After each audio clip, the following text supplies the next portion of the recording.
Good evening, and welcome to SoMuchGame with another episode of Sunday Night Natters. Hi, Bubble Reg, thank you for joining us. Tonight, after Nye thoroughly vexed and confused me with his World War II vehicles, I'm going to throw up some confusing swords and see how he feels. Yes, I am prepared.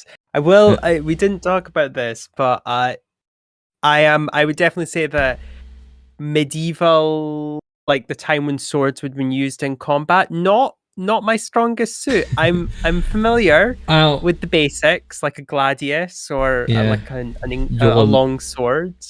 Yeah. Lucky the range sort of is purely the range of the things I know about, so yeah, of course they're all European weapons. Okay. Because that's just, like I said, the range of things that I know about, and there's far more intelligent people than me to talk about other weapons in the world, and you should look them up because they're super interesting.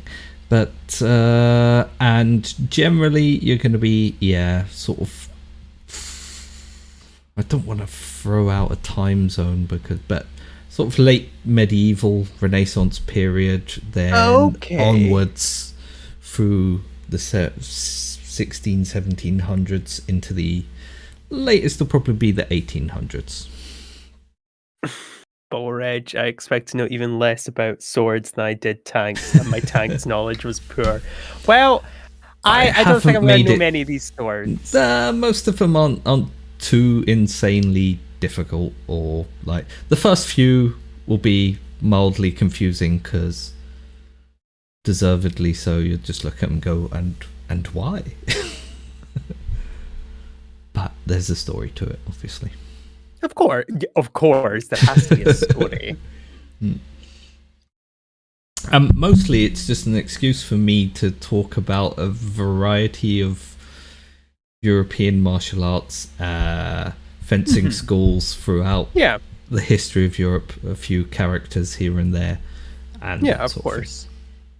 So just a moment. Sorry, I'm still in the show. No problem. I will mute myself. Yeah, don't worry, Bubble Reg. It's not like I know that much about it that I can make it too difficult or confusing.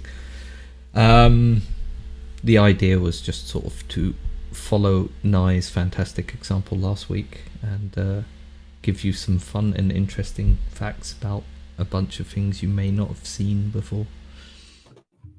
Yes, exactly. That's the whole purpose of this. Unfortunately, most of them aren't that wacky.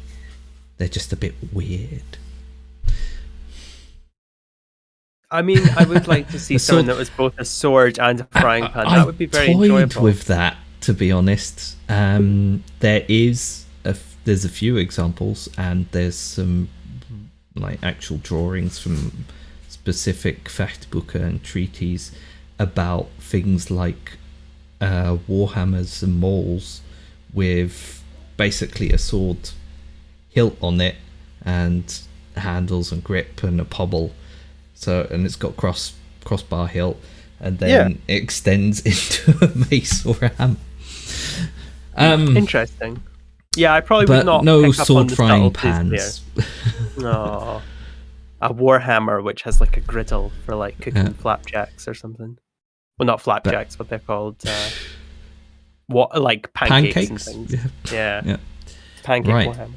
Without further ado, I will bring up the first one, and we'll have to wait a millisecond whilst it appears on my feed as well. I see it. What the? Okay, right. So, time period, what does it look like? And, and I'll give you some hips. Hi, Garblag. Thanks for joining us. Okay, so that... Okay, I'm going to make an assumption. I assume it's the two pointy bits at the end, not the two other pointy bits that are used for killing people. Because I wouldn't assume that. Oh, I feel like it's more of a yeah rather than a yeah, because I don't know the surface area you're going for. Then again, it's very thin and pointy. I have no idea. That looks like a tunic he's wearing. They're wearing. I'm not too sure. Oh wait, no, there's like an after image. So maybe that's Garblack the said movement. he's putting up a curtain rail. Really forcefully as well. What's that on their head? Is that like a little crown? Yep, it is a crown. Okay. I'll get into that like in a bit. So is this like a kingly weapon? Maybe. Oh, okay, that's really interesting. Is it like a probably double-ended- not? It's a very confusing weapon. Oh wait. Tip or Yeah, I think I've what only one. tips I But can give is the left hand side where the handle should be? Because I notice it's longer than the actual right hand side. Yeah, that is in fact behind the hilt. There is the handle. Yeah, that's your grip. Okay, so he's holding it halfway across. Is he knighting himself? Is he like, I am Sir King? It's like, no, sir, no, King, you cannot be Sir as well. No, I am Sir King. Oh, I also thought I'd make it easy. I'd get my swords out so that I can show examples of things. Yeah. So basically, the back end, what you were looking at, does in fact look something similar to this. But that bit is extended out into a clearly bladed bit. Yeah, you'll have to give me a hint because I have no idea what I'm looking at. Let's see. I'm trying to think what hints I can give you for this very, very... There's some good hints in chat. So he's wearing a crown. It's a special royal sword, I presume, because this doesn't look like it would be a standard issue military It's not a royal sword, but it is a sword that someone very specific came up with and decided would be a good idea. So it's very much in the spirit of adventures with swords and sword making. Okay. It was intended as a battle weapon, and its inventor decided it would be a really good idea. And you're thinking sort of early... It was probably conceived in the late 1300s, and this actual drawing and representation of it is from that person's treatise in 1409. Oh, and now you're testing my medieval knowledge. 1409. What was going on in 1409? I don't know if you... I'd be very surprised if you got it. Is it French? What does it look like? It's not French. Oh, okay. Then I might be scuppered. French is the one I know best. Okay. Well, obviously Scottish and English I know pretty well as well, but I don't know. What country is it from? Maybe that'll jog my memory. It's Italian. Oh God, no! I'll have no clue then. The Italian states. Yeah. Oh jeez. Okay. Oh God. Is it the Pope? No. It's not the Pope. Far more obscure than that. Don't worry. I wouldn't try and guess who it's by, but really just like what its intention is. Is it like a martial arts weapon? Like someone was like, wait. Is it like a mercenary weapon? The person who made it is probably thinking of using it as a battle weapon because most of their Swiss mercenary? Was it Swiss? No, mercenary? It is purely Italian. Oh, okay. Well, they were in Italy. What shapes can you see on it, though? Yeah, they were in Italy. Well, that's the thing also, like, at the time, Italy was probably a good place to go if you wanted a fight. Yeah, the Italian wars were... Yeah. Oh, wait, no, they came much later. They came later, but it wasn't like Italy was highly Peaceful, stable no. and peaceful between each other at the time. So no, lots of city-states rivaling for dominance, which is the main reason why how Italy came together was through Bubble Ridge is onto something. So it could be a spear, sword, or pole. Oh, training. It's is it to get the weight of a sword? To get the feel for it? No, it's definitely intended as an actual weapon. Oh, okay. But it is one of those fun ideas of combining several sword, weapons. polearm. Is it like meant to be a sword plus a pike kind of thing? So you could kill a horse and then kill the guy on the horse and like a 1-2, like hiya, hoya. Shall I?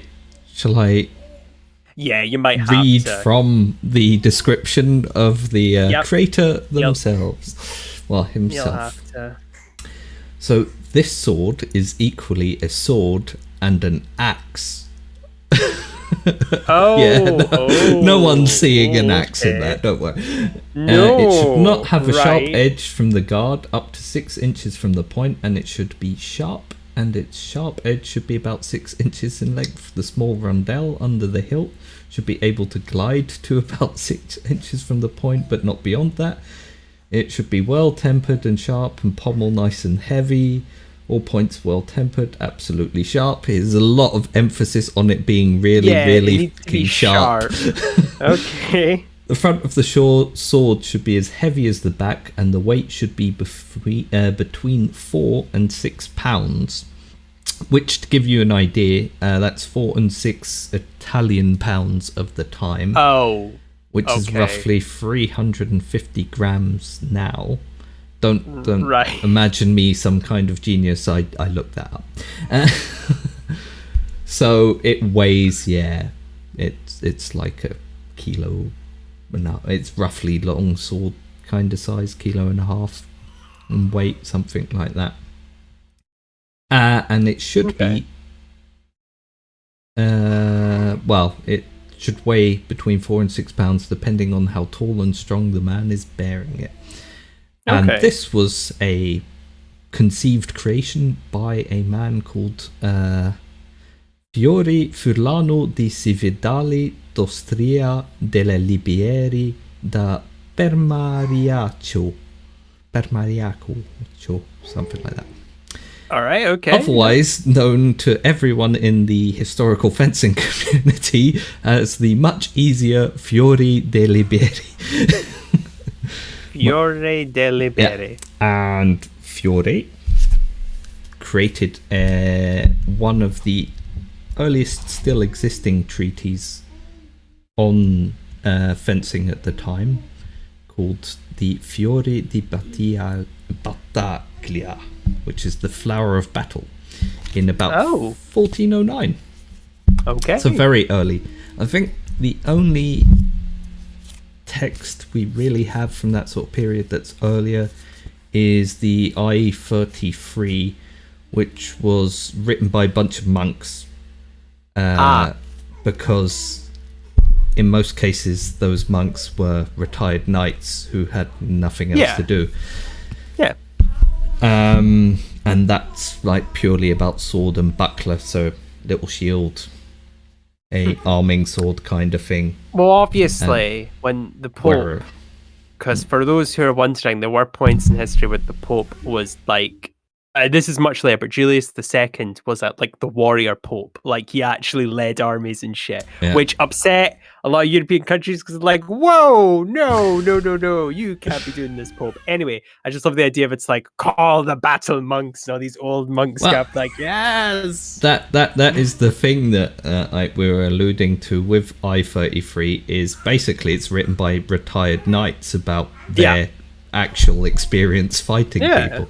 Yeah, they got to a certain age, and if they were like third or fourth sons or whatever, they didn't really have anything to go home to. Exactly. And so oftentimes they went, I've had enough of fighting, I'm going to become a monk and dedicate my life to cheese. Well, wasn't it also? Well, they probably would have gone on some crusades at some point, I imagine. Yeah. As well. Wasn't it also very taxing being a knight, the physical aspect? So you're probably like it'd probably like being a footballer, where it's like 30, kind of 40. It's like can't really be getting in the saddle.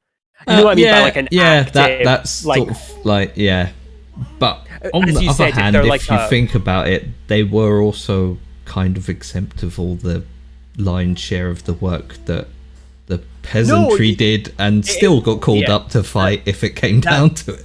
That's what I'm saying, though. It's as you said so well. It's that weird middle ground where it's like, oh yeah, like they're a knight, they don't have to worry about shit, but they're the third or fourth son of a so noble. they're not.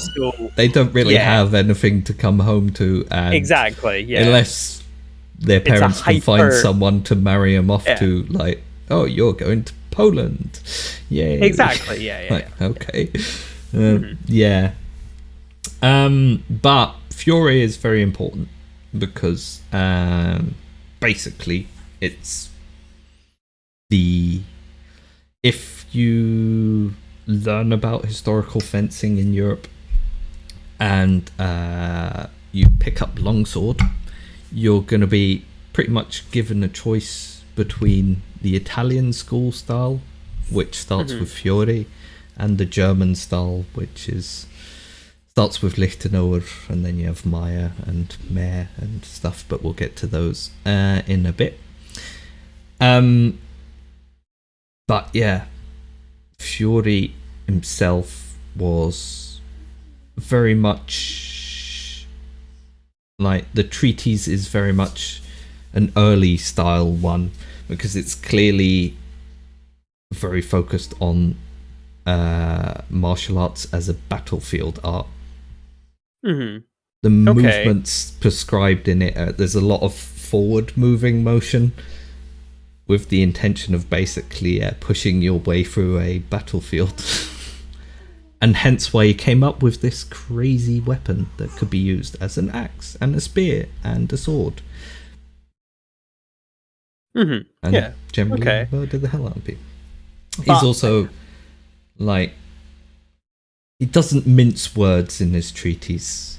Interesting. It starts off teaching you dagger as a form of learning body movement and distance judgment and stuff like that, like a lot of them do.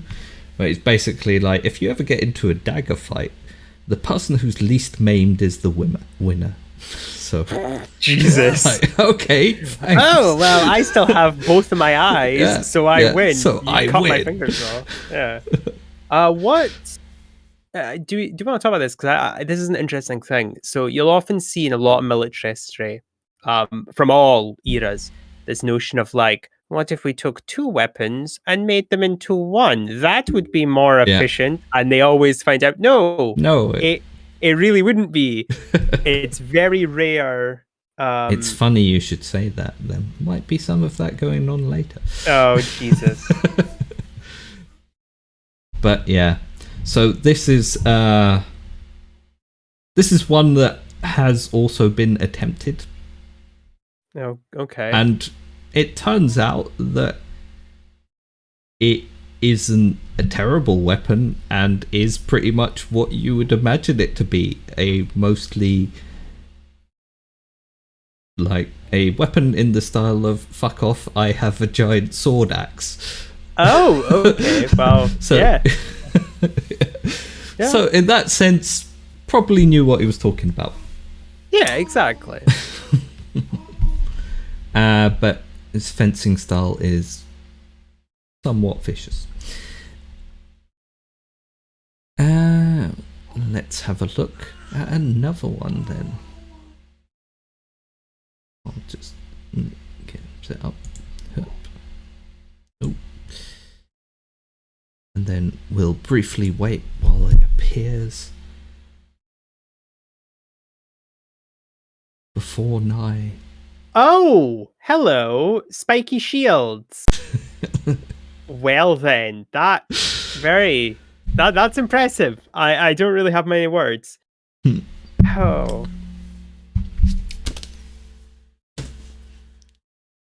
Yeah. So I can already see So it's kind of got like curls, I presume, to like parry the other guy, like to kind of catch the blade that he's trying to stab into him. Yeah. Oh boy, that armor. Got to say, I'll show you another little picture of one. Well, drawing of one from a treatise in a bit. But yeah, there are lots of different styles of these ones. Early Captain America design, yes, very early. Yeah, Even kind of got the blue, there, not so much the red and white. Oh, I guess red and white pom poms for that one on the right. Okay, So, well, can you think of a time frame? Well, it has to be when, obviously, if they're wearing armor, it has to be when armor would have been in vogue. It can't exactly be, So we are talking earlier medieval ages. I would presume, are we talking like, I want to say 100 Years' War times? Or are we going a bit later than that? A bit later? I'd go later. Around about the same time as our last contestant? Okay. Roughly. Bit earlier, but definitely leading up to the same time period. Spanish kind of fighting? Interestingly, no. Oh, okay. I don't know, actually, then. The problem is, it's difficult to, because I'm kind of trying to work out why someone would make something like this. You know what I mean? Like, why they would, outside of the obvious, like, fuck you, I have a spiky shield, be gone.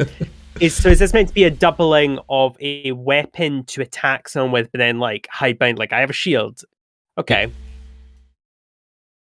I mean, you'll be deeply disappointed by the name of it, but that seems to be a theme so far. Yes, that you've created this pole axe sword thing. It's called the sword axe. This one is called a... I presume it's anti-infantry, not like very much of an opponent against like cavalry or something, because that's just going to go right past a guy like that. Like, and also kind of commonly seen in duels as well. There'll be a big growth in the weapons that I show you of being specifically for dueling functions, or more like less battlefield functions as well as they continue on, because that's what happened with swords. Yeah. So is this more of like a dueling showy weapon, or was this another intended for on the field combat kind of thing? It is intended for fucking someone up, so in that sense. Okay. That's fair enough. In that sort of period, the 1300s, 1400s, you don't get a lot of things that are purely intended as a ceremonial weapon. Ceremony. Well, presumably because we got a lot of our ceremonial stuff from this era, didn't we? Sort of thing, yeah. But a lot of these weapons will have been made with, like, they may have been used ceremonially as well. And they may have been used in duels, but their purpose is the purpose of all such weapons. Yeah, for killing people. But then ceremonial weapons were originally meant to kill people. Well, okay, I'm trying to think now. So presumably it's not simply meant to be for fighting somebody with another shield like it, because that's not how warfare works. It'd be a bit weird if it's like, our enemy made that shield, actually that is how warfare works. But you know what I mean? That's I've noticed that this interesting thing. You would presume it isn't, and I'm pretty certain it isn't. But literally every mention of it and every plate with drawings in a treatise is of someone with one of them fighting someone else with also the same weapon. Okay. I've noticed that they've dropped their swords. So is this meant to be something used in tandem with a weapon? Aren't swords. Those are maces. Oh, okay. Oh, so are these meant to be... okay. So are these meant to be used in tandem with other weapons? And perhaps these are for more frontline infantry, like proper knights. I'm going to fuck you up if you come close to me. Like heavy cavalry maybe? Or heavy... Yeah, they're definitely a weapon you probably couldn't use on a horse, because if you look at it, they're actually holding them two-handed as well. So at this point, they've like both very much committed to fighting it out with that weapon. Okay. I'm not sure really what tips I can give you on this, because you can see what it is, and that's pretty much it. Yeah. Okay. If you want a specific name for it, yes, I would actually. That would probably help. It is very dully called the Long Shield. Oh, lame. Yeah, and it was a big long shield with a bunch of spikes on both ends that you wielded in two hands, or in combination with one of those clubs or maces that they've dropped on the floor. But yeah, it pretty much is intended for that sort of thing.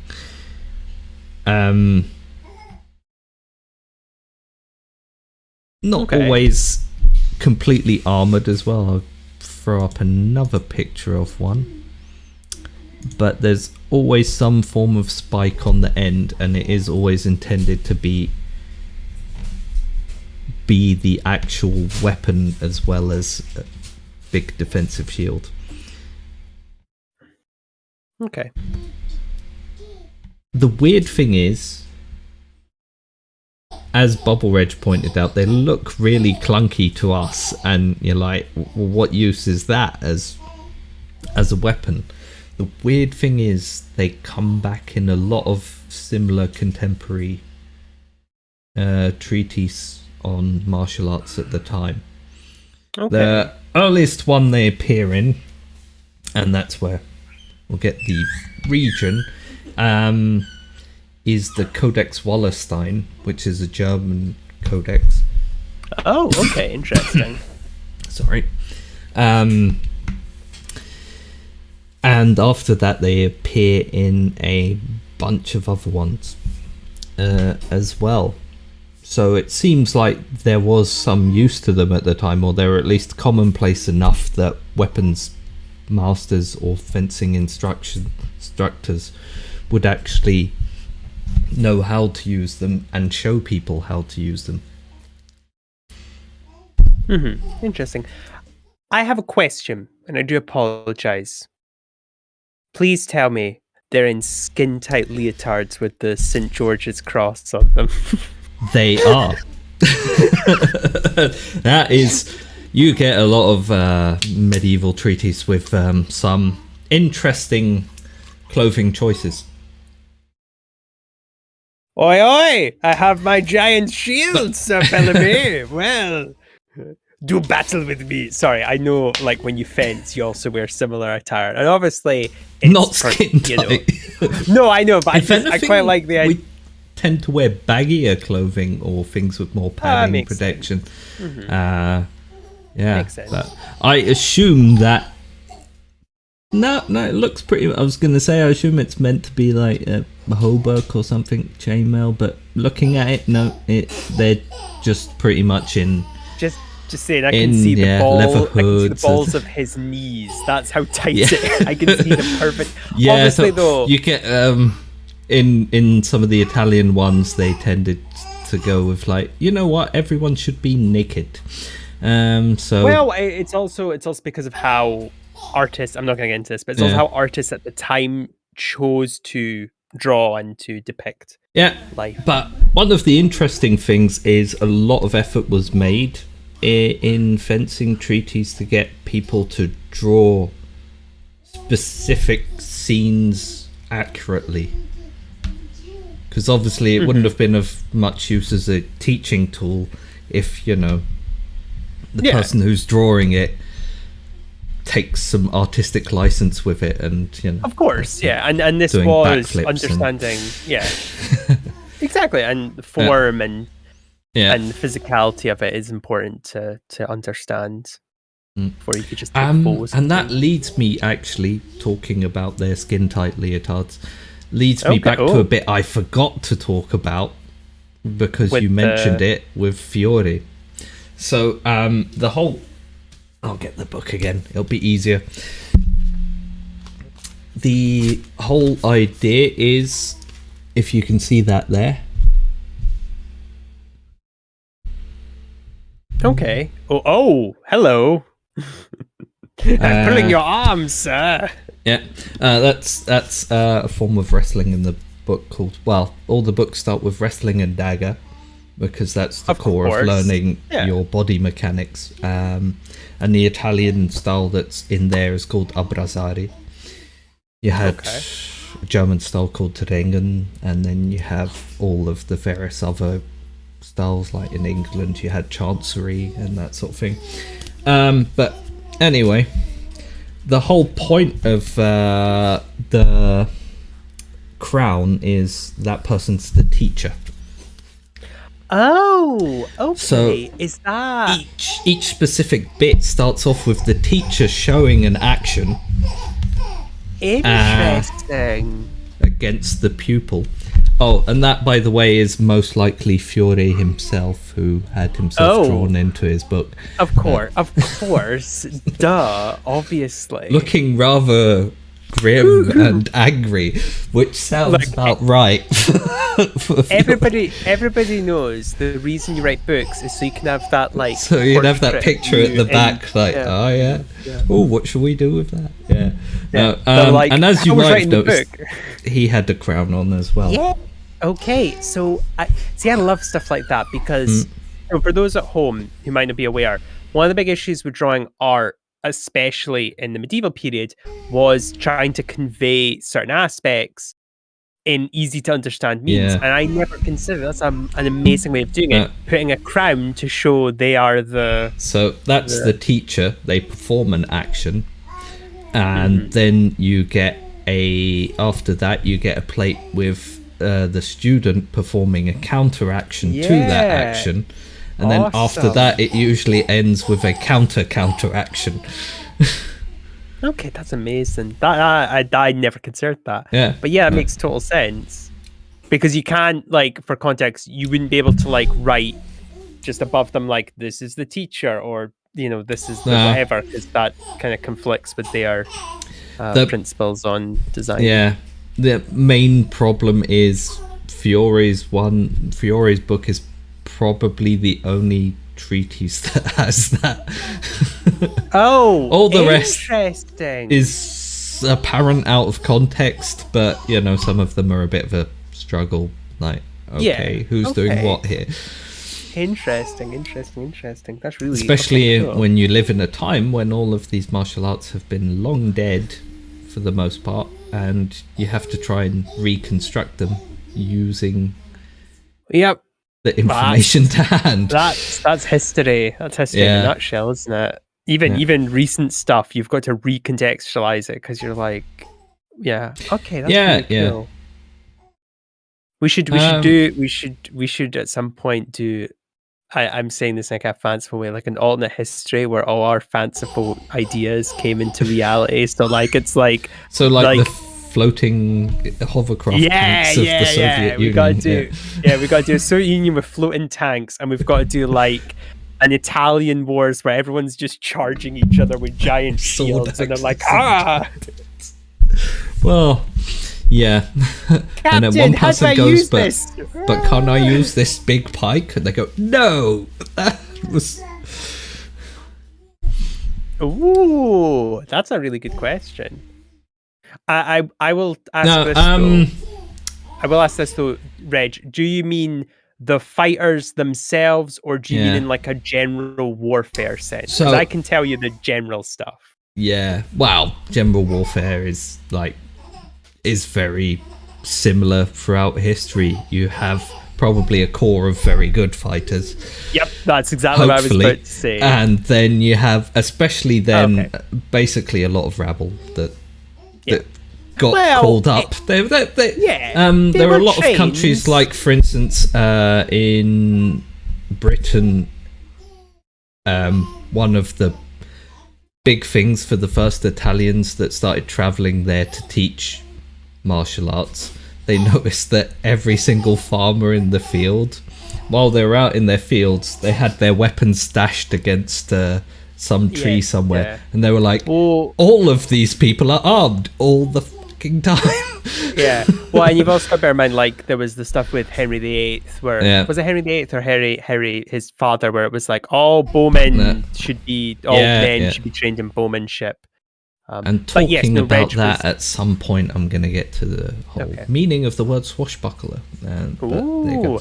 But yes, Reg was asking about the fighters themselves. So the fighters themselves, in these cases, the people that wrote books like that, Fiori di Liberi, the Codex Wallenstein, which is by, can't remember, some random count that no one really remembers, I think. And then you have people like Meyer and Lichtenauer, and then Dancy later on, Pacheco in Spain. I have a they were people who taught fencing and thus were seen as fencing masters. In the British Isles, you had a system where you had to prove yourself worthy to a sort of council by partaking. After so many years of actually practicing the art, you had to partake in a day of basically fighting everyone who came to fight you for this specific reason, again and again, until the end of the day. And if you succeeded, then you were given the title of Master of Defense, and thus allowed. We started about 43 minutes ago.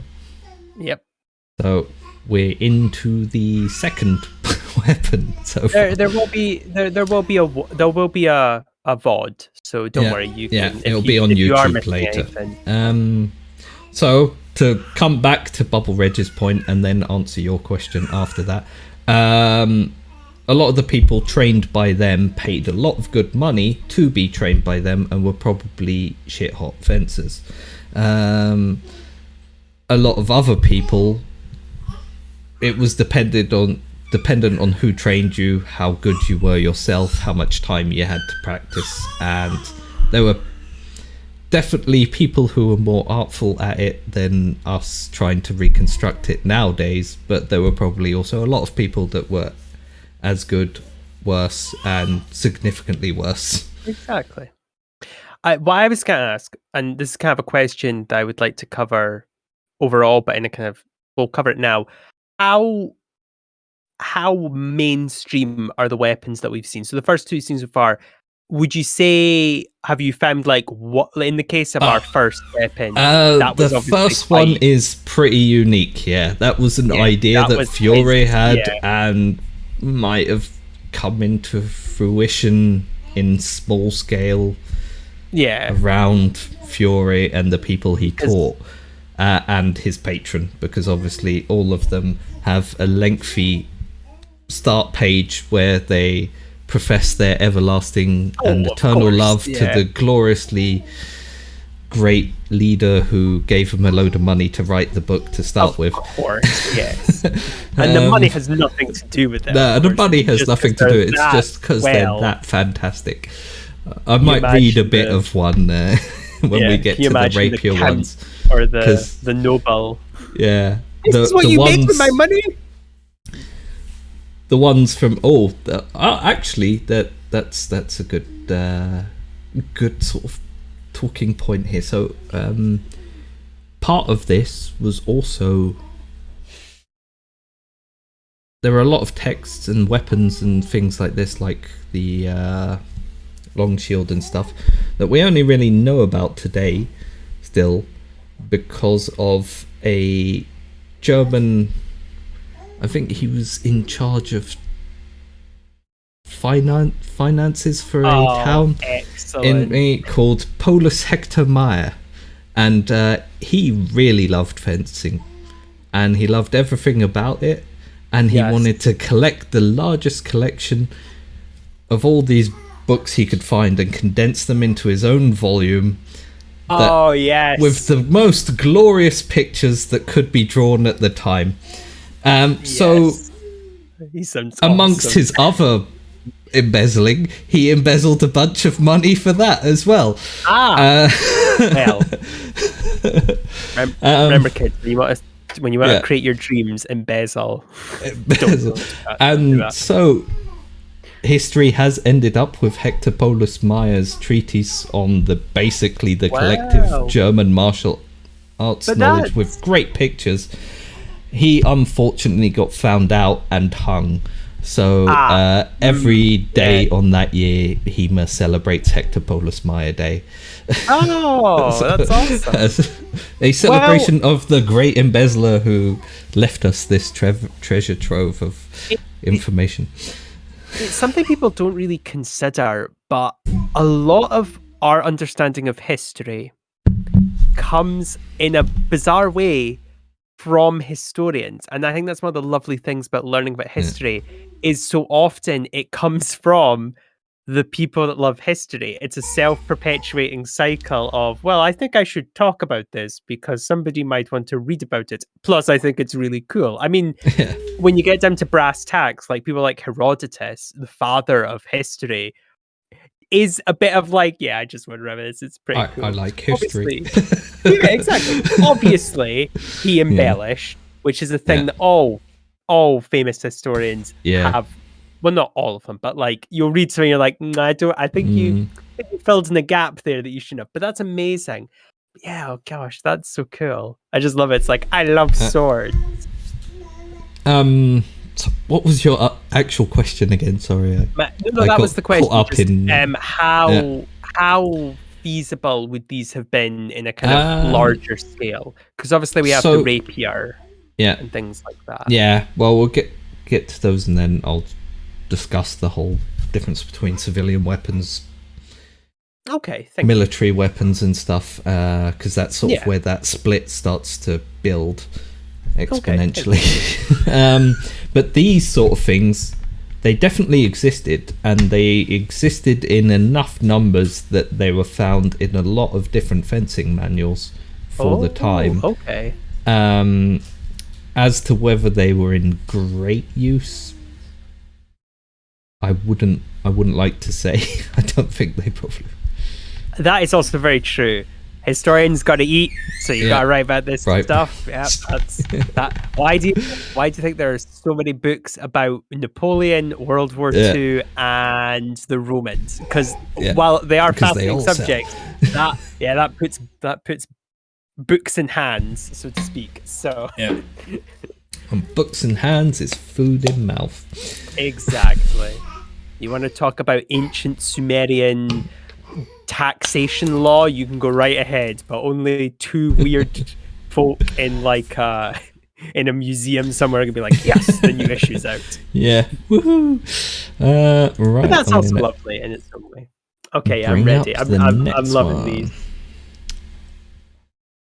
I'm loving this. Okay, let's see what we get. Come on, just baby. Before you start wondering, no, these people aren't gnomes, nor are they dwarves or any form of they're regular average height for that time period. He looks like he's about to stab his mate in the back. Perception was a problem then. Like, oh my god, what is depth? So you can draw depth. Yeah, the faces as well. The faces. I love the faces on them. They look like that. Like that's what they look. It looks like someone's told. I have to do this again. They had to stand there for 5 days whilst he painted that. So well, I was going to say well, first off, they look like what a monk's thought of a peasant looks like. But second, I was about to make that joke. Are they not gnomes? That's why I started off with they are not gnomes or dwarves. Okay. So my the thing is, you have to preface that in medieval tomes because they would just put like, 'Cause, and there's and here. The amount of my favorite one is like all of the effort and time monks put into. They must have been really bored at a given point, and they were like, you know what, these knights are gonna fight a giant battle snail.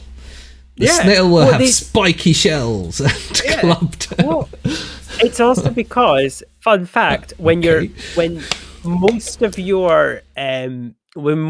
the people who have the power of writing in their hands live in a monastery and never go like past the monastery's grounds, and they write everything that they're told, they tend to take things at face value, like dog-headed men and whether they have souls, which was a very serious thing that one poor monk really thought about, like really like sat down and was like, okay, if they have souls, then what does this mean for the gods and the gospel, whatever.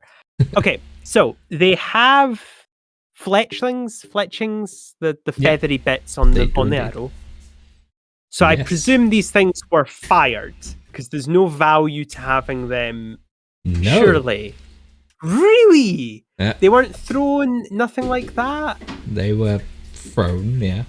Oh, okay, right. Yeah, but sorry, they moved through the air. I should have. Yeah, they're intended, but they can also be used just as they are. But okay, now that does tell us something then, because because a throwing weapon with like javelins, of course, can. But most throwing weapons, you can't really like use them as a. Well, their they usually primary intention would have been to hurl them at someone. Yeah. Okay. That's fascinating. All right. Oh, okay. I'm trying to think now. So what would you need that for? I keep going back to horses because I always assume big weapons are used for horses because that's what the big is. That am I correct with that? The really big swords people use. That was for Zweihanders. Specific period and the German ones. I'm saying it's not actually that heavy and it weighs 2 kilos. There we go. That's okay.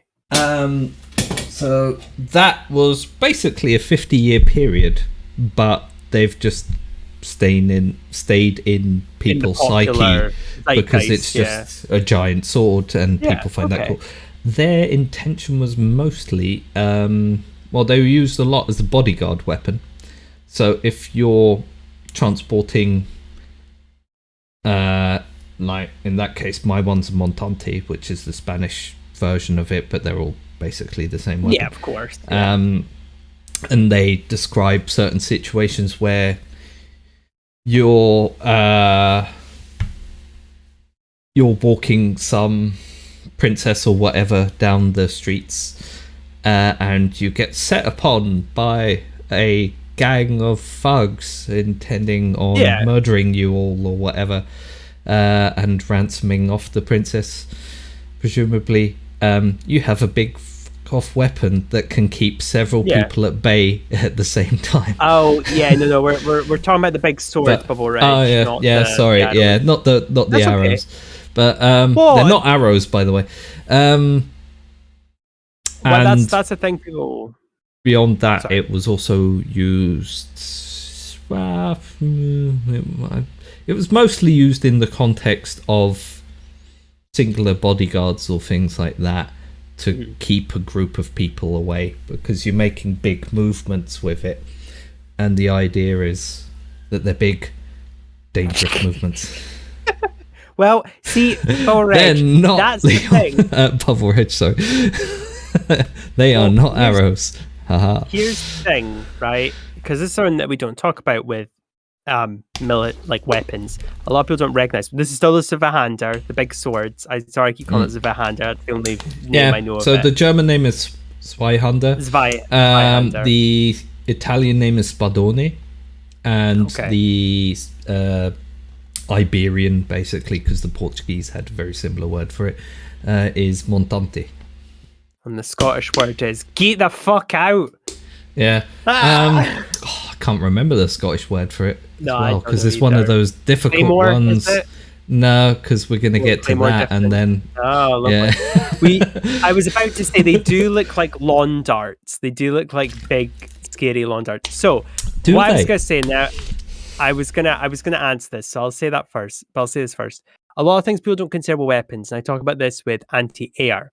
Is a lot of people presume a weapon's value is entirely graded on its effectiveness to kill or maim, but that is not.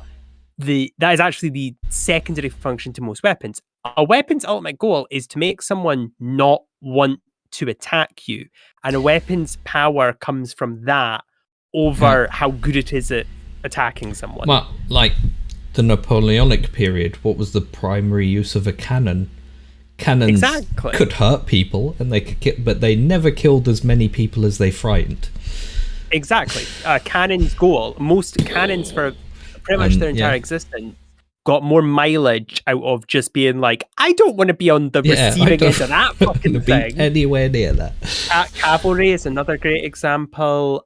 It's another reason why so many militaries have things like drummers or pipists or war dances, because it's about saying, you fuck with us, we're going to fuck you up, but we're going to show you beforehand what we look like when we're meaning business.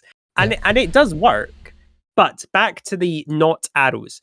So I have some theories. First theory, was this a weapon used in a military context? Yes. Oh, right. But, yeah, it was. And definitely, there's a specific place where it would have been used a lot. And there it would be definitely a peasant's. It's a peasant's weapon. So I have the theory of what this is. I have a theory of how it was used. So is this a peasant's means of having is this a peasant's means when you don't have a longbowman? Because obviously a longbow is about, firing something, and they were like, oh, well, we can't do that. We'll just make it bigger, and you got to chuck it. So is it a country that didn't have like trained longbowmen? So they were just like, here's some sticks, throw them. Wow. One of the countries that used it the most that I know of personally and have the most context to have, he didn't have that many. They did have bowmen, but probably weren't renowned for the use of bows, and would have more likely fallen back on this kind of thing, which was partially probably also a harkening back to specific ideals at the time of. So is this Italian then, going back to the Roman javelin? Well, the Italians would have had it as well, because this is pretty much a universal weapon in German. Europe. French and German did have parts of Italy, or they'd Spain. have had it as well. Like I said, it's pretty much universal. Probably. Oh, apologies, I misunderstood. Yeah. Okay. So is this something that would be used against infantry, I presume? Because if you're throwing it, you're not going to hit a horse. So yeah, probably primarily, but they would have been armed with that, and so if it came down to it, you're gonna have to hurl it at a horse. Oh well, fuck it. Or run away. Run away is always a good option. Yeah. If you've got a particularly slow or poorly trained horseman, then you'll probably hit him or the horse. Okay. Peasant weapon, universally used. I can't think of the name. This specific group of them is slightly later, the same period and slightly later than our good friend Fiore and the long shields of. See, I'm doing it in chronological order. I can't think. I think I've gotten as far as I can without a clue. I can't think of the name. Double Reg was very close with garden darts because it is a feathered dart or a war dart. Oh, really? Okay, so this is what war darts look like. Yeah, all right. And so, like you said, it does kind of fall in that that style of weapon that's been used for thousands of years. The Romans had it. Yeah, because in the Plumbata, but yeah. It is a perfect cheap weapon to use. You have something that gives your guys range, and you don't have to train them because it's just hucking something if you've got enough people. Exactly. In this case, with the creation of the feathered dart, the fletchlings on the end stabilized it as well and gave it a bit of rotation. So I think I couldn't really find a lot of information on how far they could be thrown, but there was some consensus on 70 yards definitely. Yeah. Well, and also, I think people don't really think about in the context of bowmen is that my favorite kind of history misconception is just but if guns, as we all know, powdered weapons were starting to be used at this point. If guns were so inaccurate, why did they switch them from bows? And you're like, a gunman, relatively speaking, like a couple months training, and you got someone who can shoot it, and it's fair enough. A bowman is an investment. Exactly. A bowman is an investment. That takes years to develop the muscles to be good. Because it completely transforms both sides of your body, but one side specifically where you're drawing back. Exactly. Especially the long shoulder muscles are completely different, which is a couple years ago. Not a couple, unfortunately, but I have that as well a bit from fencing. Oh wow! You probably can't see it as much anymore. Oh no, you can. There you go. Oh my word! Yeah, I see what you mean. This shoulder is a lot lower, and that's my left arm, which is my fencing arm. And because of continuously extending it, carrying a heavier weapon on it and stuff, it pulls your arm down a bit, and you can. And it's apparently a thing that also a lot of sport people get if they do one-handed racket sports or things like that.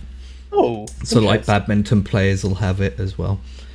Okay, so here's the question that I was going to ask in relation to. I was going to finish my point because it was a Tudor, wasn't it? They found a Tudor ship, and one of the skeletons, one of the remains that they found, it's you could see the musculature would have been attached to one of the bones a lot differently. But anyway, I digress. The reason why I was thinking it's some kind of peasant weapon is because the other benefit with these is you can collect them. Arrows can be collected as well, but arrows are a little bit more specific to make, whereas this just looks like... Well, that's the thing as well. Yeah, they tended to have a similar kind of shaft to the common pole weapons of the time. So they were actually a lot sturdier than you'd imagine. It's got a similar shaft to a halberd or a billhook or a glaive or something like that. So here's a question then, but we will move on because we've got more stuff to do. And obviously the context I know them from most is the Irish were renowned for using the Irish war dart. Yes, that was just about what I was going to ask. So would this be a very good skirmishing weapon? Because obviously you'd be using this against... You'd be using this to break up a block of infantry. Rather, I'm using the term infantry. That's not how they would have referred to their soldiers, I don't think. No, they'd have been in various forms of footmen, depending on what they carried. Oh yeah, billhooks. Yeah, billhooks are fucking terrifying looking things. Yeah, fuck that. I toyed with throwing some pole arms in there, but then I was like, no, because basically you can do an entire episode on pole arms. There's enough variation in them. The death of that's another thing. People think it was guns that killed the knights. It's no, fuck no. It was pikes and pikemen, because people were like, well, that fucks you over, mate. I have a big stick that I just point at you and you're fucked. I don't need a gun to kill you. I just have a... Yeah, the main thing there was also the combination of pikemen, but also sort of if you take the Spanish, the creation of things like tercios. Pike and shot. Yeah, the pike and shot era. Not just because they had the shot, but mostly because they were well trained. Yeah, so no, exactly. They'd hold their ground at a cavalry charge, whereas if we give our friends here They look worried now with their Yes, exactly. with their darts. That's If we give them a why- bunch of pikes and tell them, oh, these knights who are you know knights, you've seen knights around. Yeah. They're those people who spend all their time training to kill things. Exactly. They're coming at you with horses, but don't worry, you have a very long stick with a spear on the end. As the most fundamental part of warfare is morale. If the people that you're telling to risk their lives are not that's confident a lot of your it. abilities, And also, definitely still in the 1400s. To be honest, you probably didn't want to be the peasant who got caught murdering some lord, even though he tried to murder you. No, exactly. But that was the benefit of like a hedgehog, wasn't it? With all the pikes, 'cause it's like, oh, which pike got him? I don't know. I don't know. I think it was that person in the centre, the officer. It's like, and he's like, oh, it's nothing to do with me. Oh, that's amazing. I had never heard of these. That's so cool. So war darts, and I really like, the thing is, the reason why you don't really see them, and definitely not in museum context, is because anything that they'd show would be a replica, because they're made out of mostly wood and fletchlings. And if they were more just used too by perishable, peasants, they were too perishable, and there aren't any surviving versions of. Well, that's what is a peasant going to do with that when they don't need a war dart anymore? Like, well, I do need a new handle for my which is the other benefit with like javelins and things and thrown projectiles, is they're recoverable, so it's cheaper for a military to make several hundreds and then just be like, right, go pick them up when the battle's done, mates. I mean, that's you're not getting another. Oh, but this one broke. That's your fault. Well, of course they would. The reason why I also wanted to add this specific type of dart, the feathered dart, is it's part of a whole history of darts continuing to be used in warfare up until today. Because obviously, like, you had the Roman ones, then in World War One, they dropped darts out of planes on top of people's heads. Very, very scary. And very scary. And then they're essentially the same concept as modern flechettes and kinetic energy projectors that they use to destroy other tanks with now. It's pretty much a dart. Like, you don't want to be in the tank when that you hits don't. you. That's not pleasant. So it's one of those concepts that's just kept going, but people look at their lawn darts and look at their dartboard and never think, you can kill people with a big version of those, which is probably for the best. Okay, I'm excited to see what the next one is. And one last thing I'll add is, in that period, you get a lot of images of generals holding one of them up. In the same sort of context as you get scepters and things held by kings. Interesting. So you'd have a general holding a war dart in one hand upwards. Okay. With like the dove of peace skewered on it. Oh. Okay. Right. Interesting. The next one, from here on in, they start to get fairly easy, but just wanted to see if you could see what was special about this. For context, when it appears, there is a little bit of a zoom of the zoom in of it, but I wanted specifically the two next to each other. Hello. So this is obviously some kind of fencing thing, yes? It's a weapon, and if it's a sword, you can use it for fencing, because fencing is the art of defense. Hence fencing. Defense. I didn't know that was fencing. I didn't know that was why. I thought it was to do with never mind. And that's why in England master fencers were called Masters of Defense.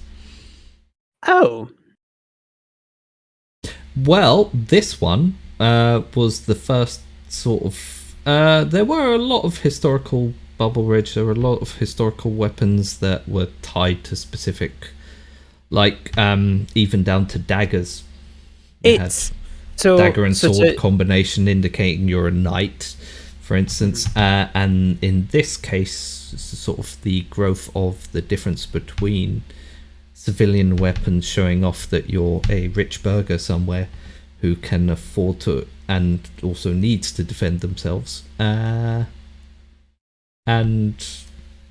more military style weapons that would look vaguely similar. For context, the question is, were some weapons tied to class and stature, like peasants weren't allowed to use swords, or would the restriction just be down to cost?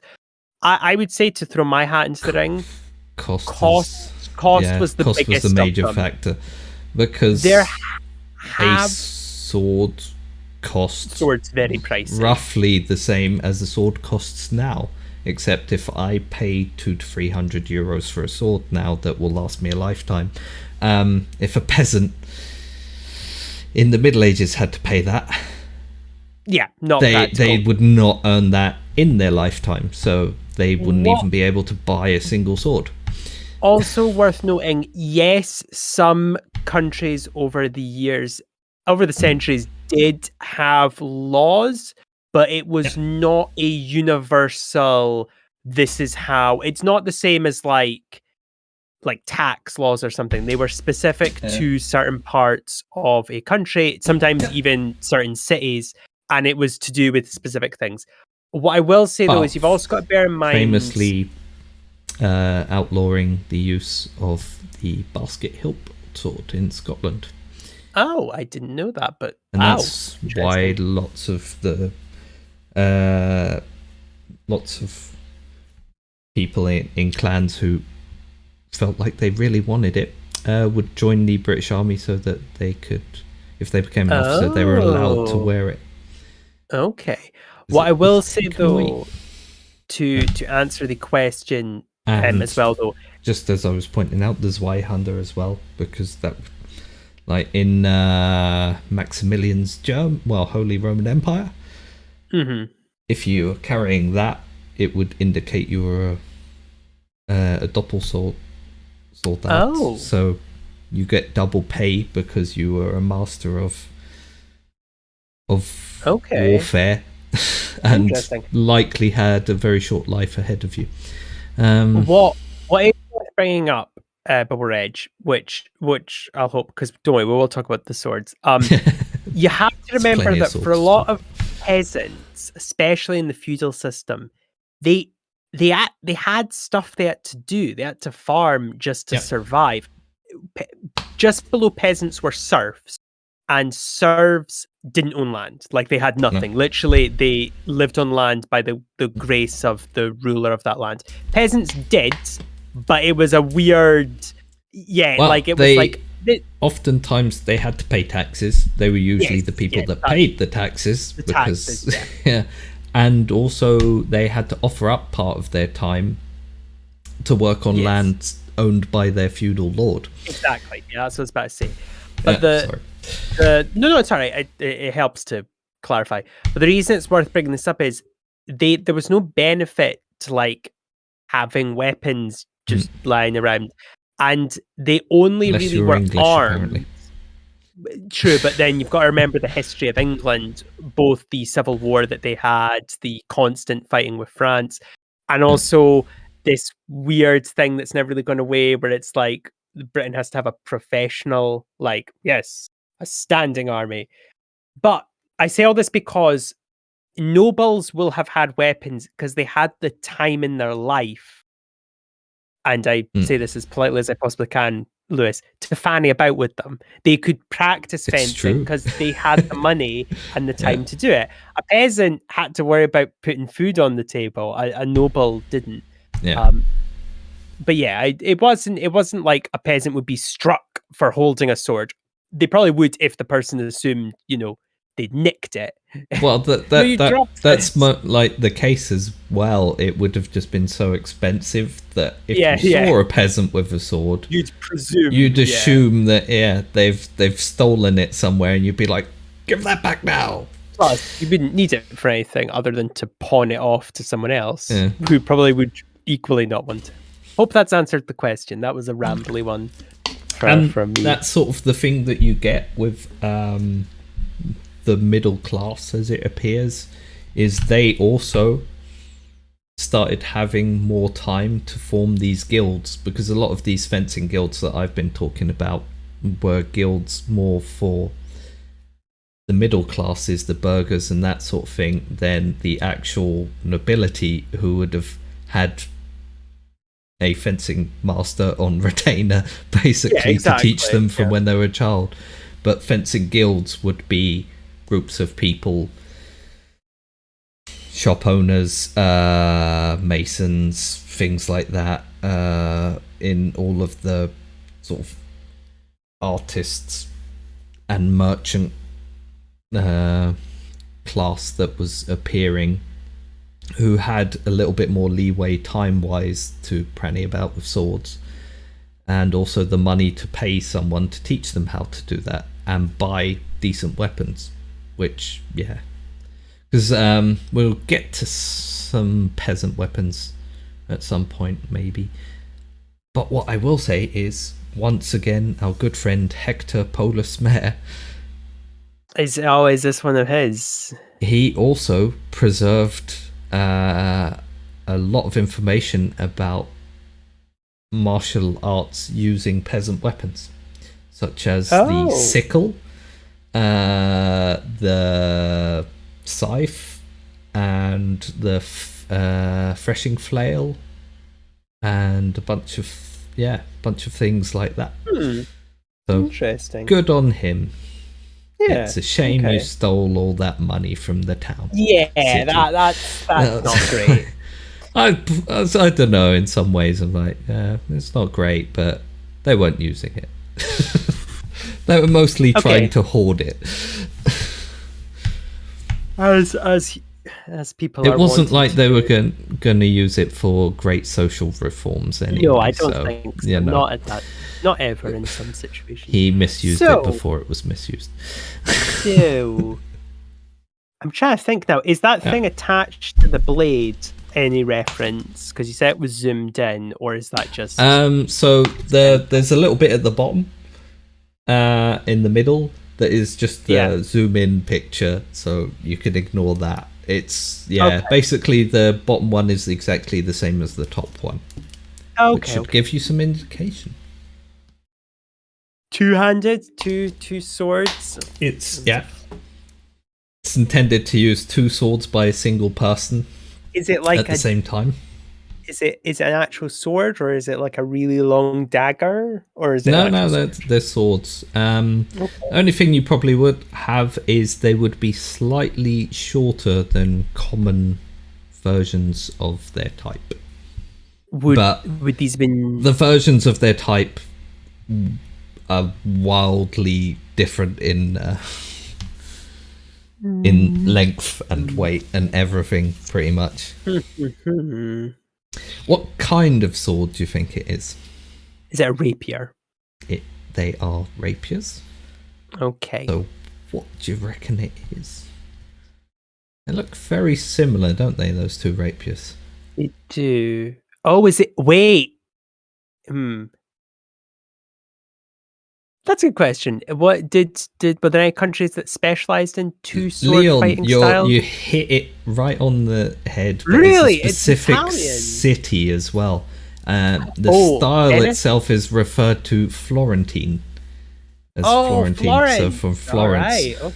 The Florentine style used two shorter rapiers in conjunction, and there's a few other examples of it, but they're like the best known for it. To give you an idea, at the time, rapier fencing, you had...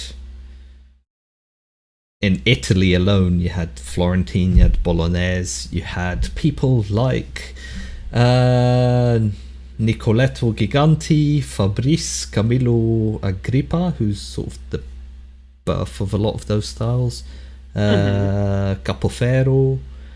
Fabrice is the most fun one to talk about, though, but I'll get to that in a minute. Okay. Okay. So, is that all the searching done, or do I have to come up with the name as well? Well, what do you think they are? I thought you said they're like dual fencing. Yeah, they are, but like I said, they look very, very similar. And I'm being a bit cruel here because you can't entirely see it properly on the photo. Are they attached? Because it looks like they've been broken at the middle, like they were two swords together. Like it's probably like where blades. just the hilt is like aged and snapped in the same place. That'd be cool. But why do you think it aged and snapped in the same place? In exactly the same place. That's like they're two different swords.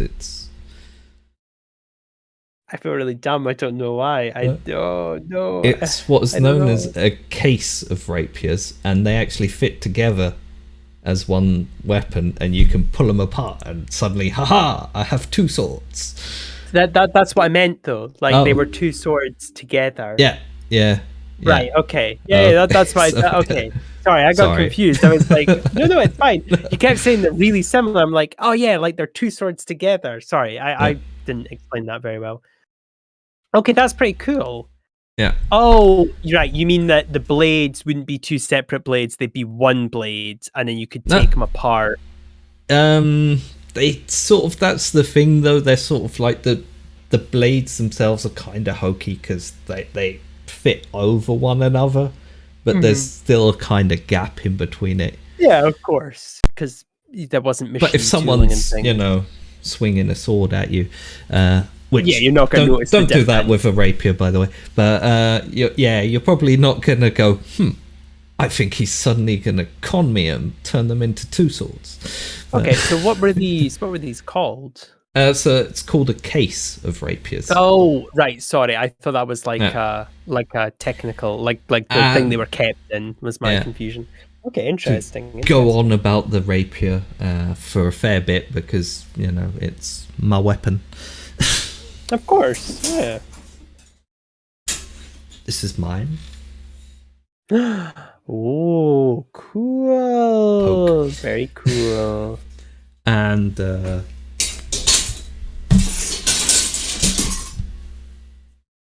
this is my wife's. Oh, very nice. And it's the actually rapier, two, Bubble Reg. It's just it could be put together. It's actually look two, like one. but they slot together at the back. Basically, the back half of the guard is flat. So, I can't do that with mine. I'm afraid. And I really wouldn't want to actually. But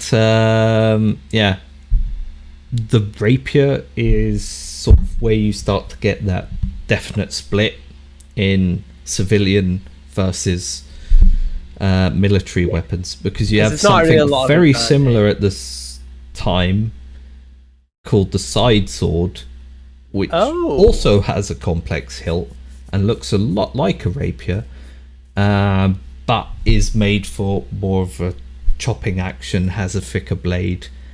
You could stab someone with it, but it's not intended for that sort of same kind of finesse work. Okay, although I've seen plenty of rapier fencing, my own included, that involves no finesse work whatsoever. But why it's historically also very interesting, and at this point we're talking about like the 1500s, is the emergence of that sort of thing. Oh, ooh. Because that's when they start to... metallurgy and smithing develops far enough that they can create complex hilts. Oh, so it can be razzle dazzle. Yeah, well, not only that, it also offers the previous versions are often, swords before that you had a simple cross hilt, a cross section, without all of this, whereas this suddenly creates something very specific in your hand. It not only protects your hand, but you also technically have a weapon and a shield together, because if you hold it out in front of you, it makes you catch something on there, it deflects away at an angle, so you've created a shield in front of yourself. And of course as well, it's from a perspective of someone else. They're trying to hit they're trying to hit the part that has the sword. So with that shield, it also puts them off because they're trying to get round that. So you can exploit that as well. Interesting. Yeah, and you create essentially like a mini buckler on the end of. Very cool. And the rapier,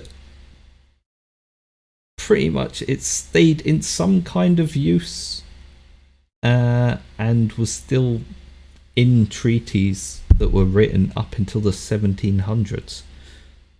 So that's like a long period of time where there were a lot of other swords developed, but that one sort of, and that creates a extra sphere of fencing influence, because before that you had sort of the Italian and the German styles that we talked about. Now you have a bunch of different Italian states, all with their own styles, and all fencing masters telling each other how fantastic they are, and everyone else how they know something secret that the other one totally doesn't know. But you also, in Spain, they've really picked up on the rapier as well. And then a new form of fencing came into existence called the verdadera destreza, which is what I do or did with rapier, and that's called the true art. And what you had is, it's sort of the same Renaissance period, and it'll kind of like that period where the idea of science has to be at the core of everything. Okay. They picked up on like, well, what if we apply that to fighting with swords? And whereas in Italian styles you have a lot of low stances, athletic kind of things, where people are staying very far away from each other and then moving in fast and lunging from far away, come back out. The Spanish were like, well, no, the furthest furthest reach you can get with your arm is if you just extend it off to the side in a straight line and hold your arm out straight and stand up straight, and then you've created the largest arc possible for yourself and fence like that. And then they were like, but obviously science is important, so let's add a bunch of geometry to it and have people walking in circles, and then they have a circle coming out of their feet around their opponent and in between the feet of themselves and their opponent, and then their opponent has a circle, and it's like chess boxing. It's like so the person would like duel, and then they would like get down, sit at a table and do some geometry homework, and then it's like a teacher would come over and grade it, like, well, Sebastian over here did excellent in the fencing. However, he was beaten by Dave's ability to do geometry. It's funny though, because there's some like people who traveled to Spain at the time or wrote about Spanish fencing, having not actually seen it, that presumed that they went to these great lengths to, before they started any engagement, to draw out these circles on the ground. Oh, that's lovely. Where are the circles? We just know them. Oh, yeah, we just imagine them in our heads. Okay. You must be great wise men. Not really. I mean, it's not too difficult. It's just movement. No, that's you sort of you start to remember it when someone's waving a sword at you. If you practice it enough. But interesting. So that was fascinating. A person called Geronimo Sanchez de Carenza who invented it, destreza. And so after that, they started calling the other forms of rapier fencing that still existed in Spain as well, destreza vulgare. Ooh, so vulgar destreza. Yeah. And then he had a mate who really liked really liked it, called Luis Pacheco de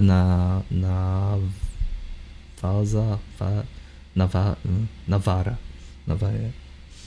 When they were riposting, they'd swear Yeah. like "fuck, shit." And they decided in the end that they had completely different ideas about it, and so you have Karenzism and Bachikoism that developed out of that. It's always really... Sorry, continue. Some person in a little port city called Antwerp went, "Hey, I'll also do something with that." And then he was like, "You'll hold the sword like that. I'ma hold it like this." And Girard Thibault d'Anvers decided to create a insanely geometrical form of it that apparently was quite good. But for context, I like to add that because, you know, it's Belgium. No, of course, I love it. For context, for those who are a bit confused why someone in Belgium at the time would give a shit about someone in Spain, I presume this was during... Yes, this was during the time where Spain owned... wow. That's the kind of pictures you get in the book then. That's amazing. Yes, so for context, Spain had dominion over what we call the Low Countries, so Belgium, Luxembourg, and the Netherlands. And it caused the 80 Years' War, which is a bit weird when you consider how Spain had to try and get there. Had to go all the way through Italy and then up through a special path. Because they couldn't just go through France. Because France was like, no, fuck no, we want to see you fail, man. Because we want that stuff. We want them. We're going to see you fail. And for a bit of divergence, that's the sort of style of Italian fencing books at the time as well. Naked people fencing. They really loved naked people fencing. The more naked people they could find to stab each other. Oh, the cover's gone. I was about to say, imagine that was one of those things where it's like, are you going to see the naked fencing again? It's art. You need to see how the body moves, and it really puts a lot of pressure on the swordsman. No, I would not want to fence naked either. But I also imagine there was just people like, oh, they look sexy though. It's not about that though. No, it's the art. It's not about none to do with that stuff. It's the art. Man, they have some calves, which is most of what you develop fencing.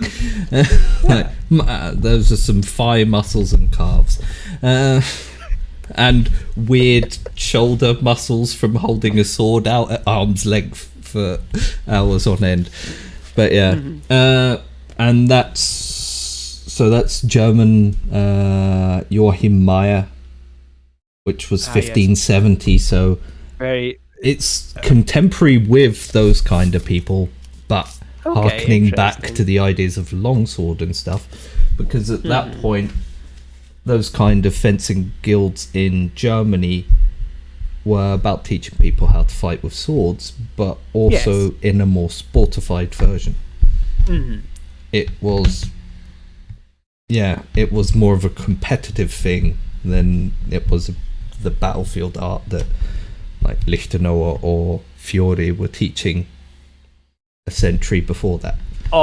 Also, again, sorry, I keep putting these asterisks in, but we both of us talk about history like because we know it. So when we say Germany, we don't mean the Holy Germany Roman as you know it today. We mean the Holy Roman Empire. So Germany can be a lot of things, but I presume you mean where Germany is now. So that kind of region. Yeah, well, it is mostly that region. So because it is also referred to as the German style, and it was then as well. Yeah, no, of course. And they would have called themselves Germans. But it's just there were a lot of different Germans at the time. If you want to have fun, go look at a map of the Holy Roman Empire, and you'll see how... it's shocking that they were able... Well, they weren't able to keep track of it, but it's one of my favourite ones to talk about. Okay, that's fascinating. I love Bubble Ridge. Minutia. There's naked fencing. It's a thing, but it is in a different context and without actual nakedness, something that is practiced today as well. Because the fencing guilds of old, you'd have fenced naked, as in without protective gear. Right, okay. Once you reach a certain level, if you can prove that you won't horrendously harm each other, the idea is to start fencing with just a fencing mask and gloves, basically. Fascinating. But I would not try that with a rapier, because it is primarily a stabby weapon, and stabby things... No, when you don't have protective clothing on, don't stab anyone with it. What's funny to me is I like the idea it's like without protective clothing, but sir, it's the 16th century. I mean, what we're wearing is the closest we have to protective clothing. Well, just take it off then. I'll be naked. Prove it to me. The thing is, like, there's a lot of research gone into that, and the normal dress that they had on, so like some kind of undergarment and then a jacket and then a gambeson or something over true. that, is pretty cut-proof. Like, interesting. Fairly stab-proof. And if you get whacked with a blunt weapon like all of mine are, it'll hurt, but it'll absorb a bit. It's damage. Pretty much the same kind of thing that we do now, because we basically just have a padded jacket on. Mm-hmm. Yeah. Cool. And sometimes a plastic on the chest plate underneath to absorb any stabs from two-handed weapons. This is still on the same rapier sphere, so this is not actually... This is a sub-part of the previous one. Okay. So this looks very... It's rapier adjacent, yeah. Yeah, it looks very fancy. I imagine it's a what's it called? What's I'm looking for? It would be, this is like a nobles thing. Like, this is when you flash like the handle and like the cover and stuff would be something we'd be seeing. You'd be like, oh, that, because I think that looks cool. That looks pretty cool to me. But then maybe that's just my personal opinion. Maybe this was like a really shitty one. Well, and I just have no. That's the whole thing with the introduction of complex hilts.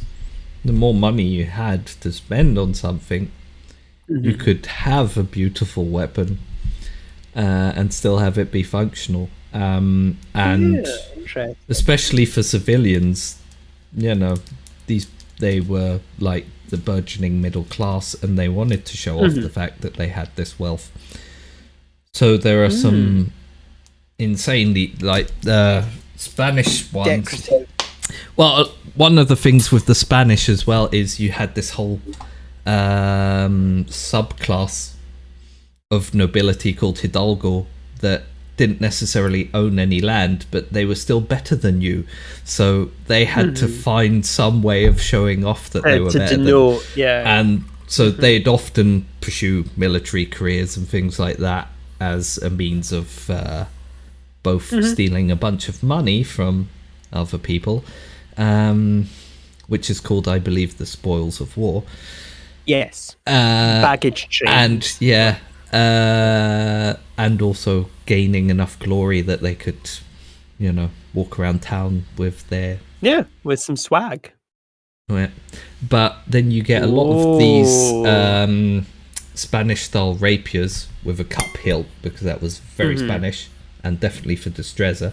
Like, Destreza basically describes you using cup hilt rapiers and goes, no, use that. Look at it. It's a bowl that protects your hand and your face. Yeah, exactly. Use it. That have just layers and layers of intricate engraving and like little patterns in it, and then holes and stuff to create. I should have put a couple of photos of that in there as well. But no, it's very cool. So there are some very fancy ones out there. But this is a modern reconstruction of one, so it will look a bit more fancy, because us modern fencers like to have fancy versions of things if we can. Oh, that's kind of cool. I didn't consider that. But what I just said, I reckon there's no deliberately no scale in this photo. I think it's a letter opener. But I've only seen a letter opener it's probably in my grandparents' house. Yeah. I don't Bubble see it Red, very you should often. probably imagine the scale going in the opposite direction. Oh, this is a very big sword. Not Oh, very boy. big, but it is big. Is this an English rapier? No, you've mentioned these groups of people before, and they were rather important in the Zweihanders? 1500s. Oh, and yes, definitely a siege, yes, stabbing castle walls. Oh no, you can't get us in the castle. Just goes straight through the mortar in between and the to stones. be clear, Oh, now that very much would be an intimidating weapon. You wouldn't want to be in a castle if somebody could punch holes through it. It's essentially like being in, like the person in the box in the magician's trick where they stick a load of swords through. Okay, so was this a cavalry killing sword? So a rider comes up and you go on the horse's legs or head. I suppose you could use it for that, but no, not really. Or if you had a bunch of guys coming at you, what country do you think it's from? Wow. Is it from Scotland? No, we're gonna get to them. Oh, I didn't even think we'd get to any Scots. I Is had it to do German or no? Think back to our Italian friends, because I mean we're moving into the 1500s now. So is this spent no? a lot This of isn't time the Pope. Okay, no. Well, the Pope would have had people around with one of those. Swiss! Is this the Swiss mercenaries? Yes. Yeah. Okay. It's yes. a two-handed Swiss rapier. Oh, now fun. So this it's is where like a rapier, rapier, I do know. but Yes. two-handed. So the Swiss Confederation was very, very, very famous for its mercenaries. Like creme de la creme. There's a reason why the Pope still has a Swiss contingent of Swiss Guard, because they're that, even today, they are very, very, very well trained. But they were very popular as mercenaries. Every country in their periphery bought them out.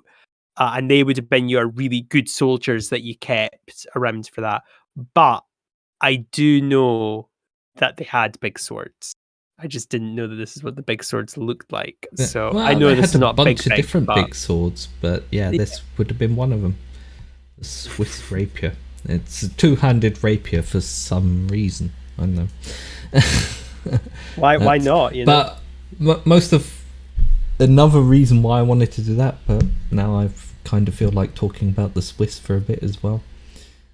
Interestingly enough, I actually made a card game about the Italian wars, where each group plays. So each player is a city-state, and what? Oh no, we have to play that now. You can't tease me with something like that. I'll have to create a digital version of it somehow. But we'll just get cameras. It was, and then you can send me a promotion. You'd of course be paying the import cost. I'm joking. Wait, why am I paying the import cost? Why are you paying the import cost? Well, I mean, you said it. Okay, is that how it works? I thought it was the end. No. Really it's cruel. called sopravvento, which means the upper hand in Italian. And, that's cool. I like that. Okay, interesting. But so the Swiss are a big part of it. But the Swiss, another fun fact is they generally wouldn't fight other Swiss mercenaries if they ended up in a battle together fighting each other. But so usually if you deployed them across from each other, that was a bad idea, because no one's going to get anything done. Although the Italian wars were also renowned for that sort of we're all going to fight tomorrow, and then they sort of I was actually learning about the Italian wars and the League of Cambrai, which is really interesting because the League's stated goal was to stop the spread of Islam from the Ottomans.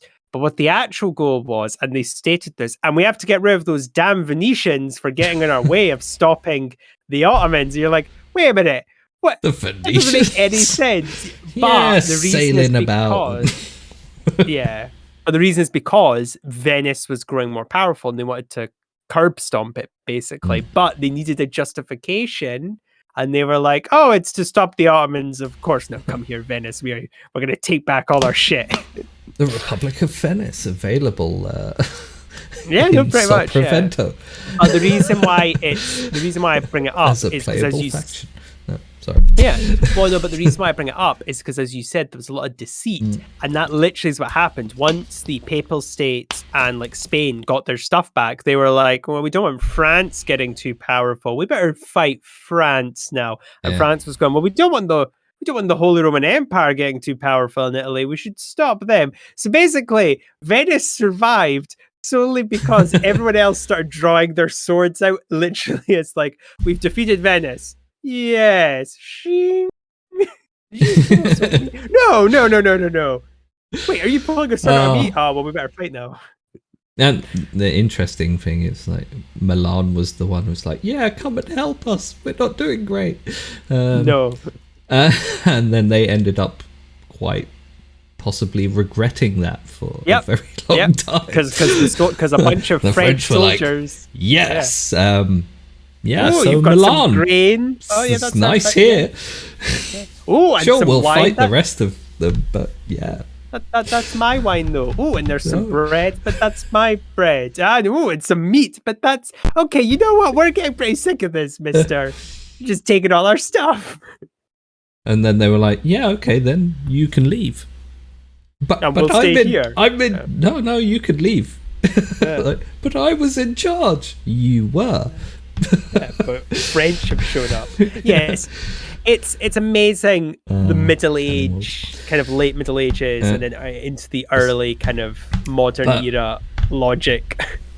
There's one of the next groups of swords that I'm going to be showing. It actually comes out of that entire period, and I think I might skip. I'm excited now. When it comes out of that entire period and travels across a large part of Europe. Yeah. To a specific destination.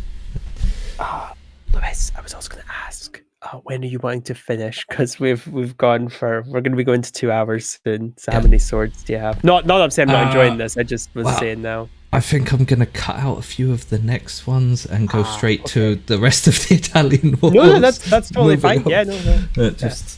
Well, you can say like a quick bit. We still got like 10, 15 minutes. So if you want to just give like a quick...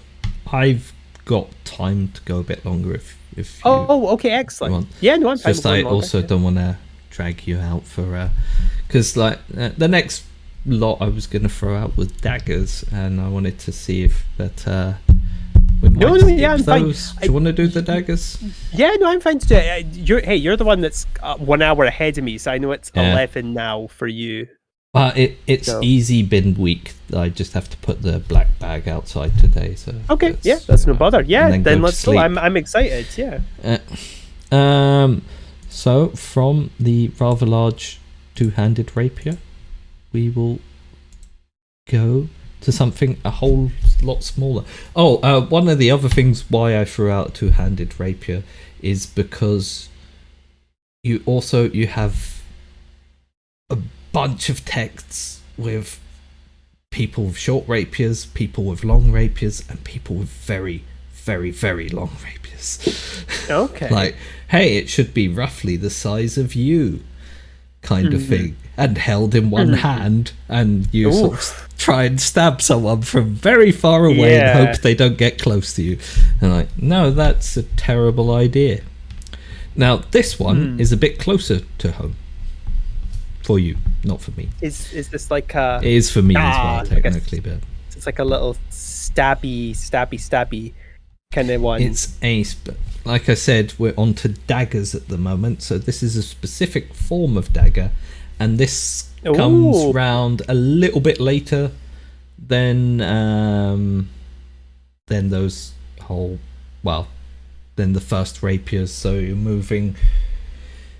Because of complex hilts coming into fashion, and this specific type of hilt traveling a bit you're sort of in this case in the 1600s already though, but this is I will tell you it is a very English and British style of dagger.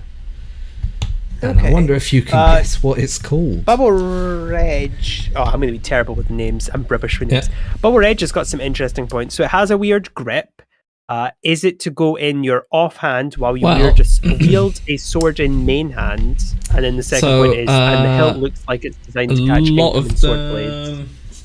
Let me grab a dagger. Yes, I do have one on hand. Here's one I made earlier. Yeah, with the rapier, what you get is the development of the rapier with other weapons. So, an offhand thingy, and maybe should have mentioned that you have. So, rapier and dagger was popular for a while, but it's quite difficult to control the two weapons at the same time. But very fun. 2 rapiers. Then you'd also have rapier and shield, obviously. Rondelle shield, so a big round metal shield. Even rapier and buckler. Rapier and cloak, which is also very fun.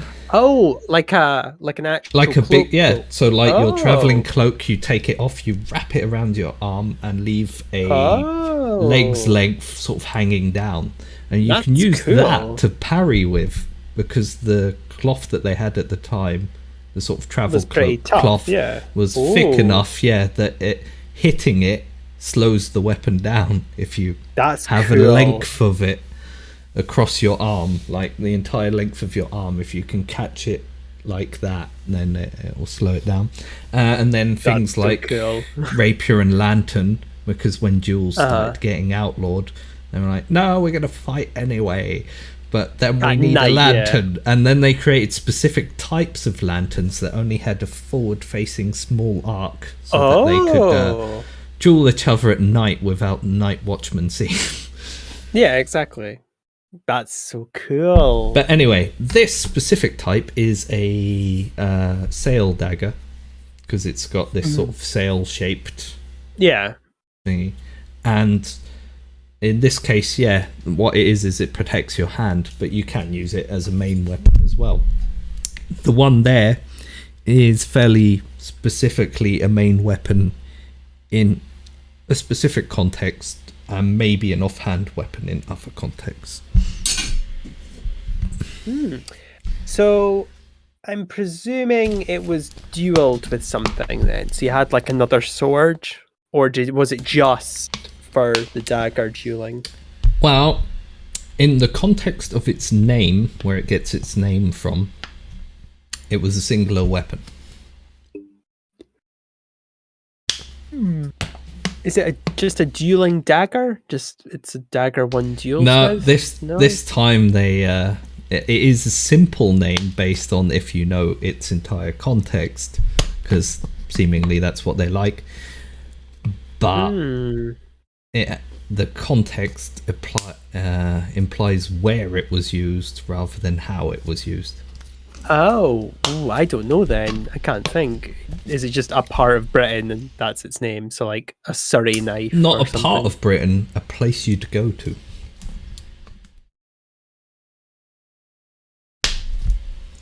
And once we've got the name, I'm going to tell you about the origins of the word swashbuckler. Oh, is this a swashbuckling daggery thing? So like at sea? No, and not a prison dagger either, Bubble Reg. What do people really, really like doing throughout history? Especially if you're a peasant and you don't want to kill each other and you've been working all day. Or it's the weekend, or you've got a day off. Oh, is it like a pub or tavern dagger? It is the alehouse dagger. Oh, and you used to carry it in its specifically British, and you used to carry it sort of in the small of your back, so behind you, and it would be the kind of weapon you'd carry into an alehouse, where having a small compact weapon with a complex hilt that protects your hand was very useful if you got into a fight with a bunch of ruffians or some people trying to kill you with swords. cool. Because you'd probably have an that, advantage over them if they had swords in a very confined space. Yeah, exactly. Because you've got like, and this is where it gets a bit grim. It's also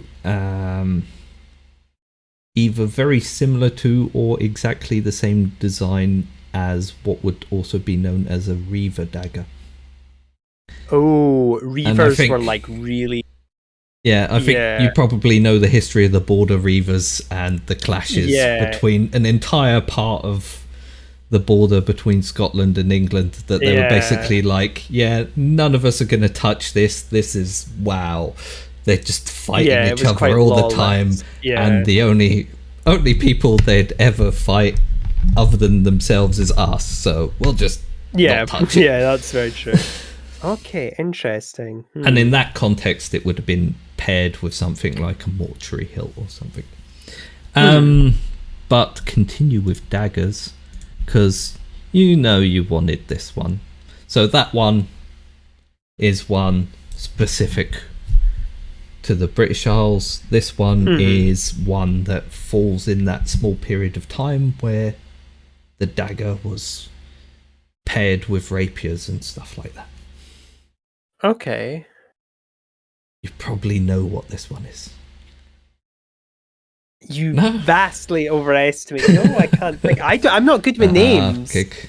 Yeah, that's. I'm glad I was worried that I was making them too generic. No, I don't know any of this stuff, honestly. Yeah. What do you think it was used for? So it's an offhand dagger. Yeah. Paired with a weapon. What does the design tell you?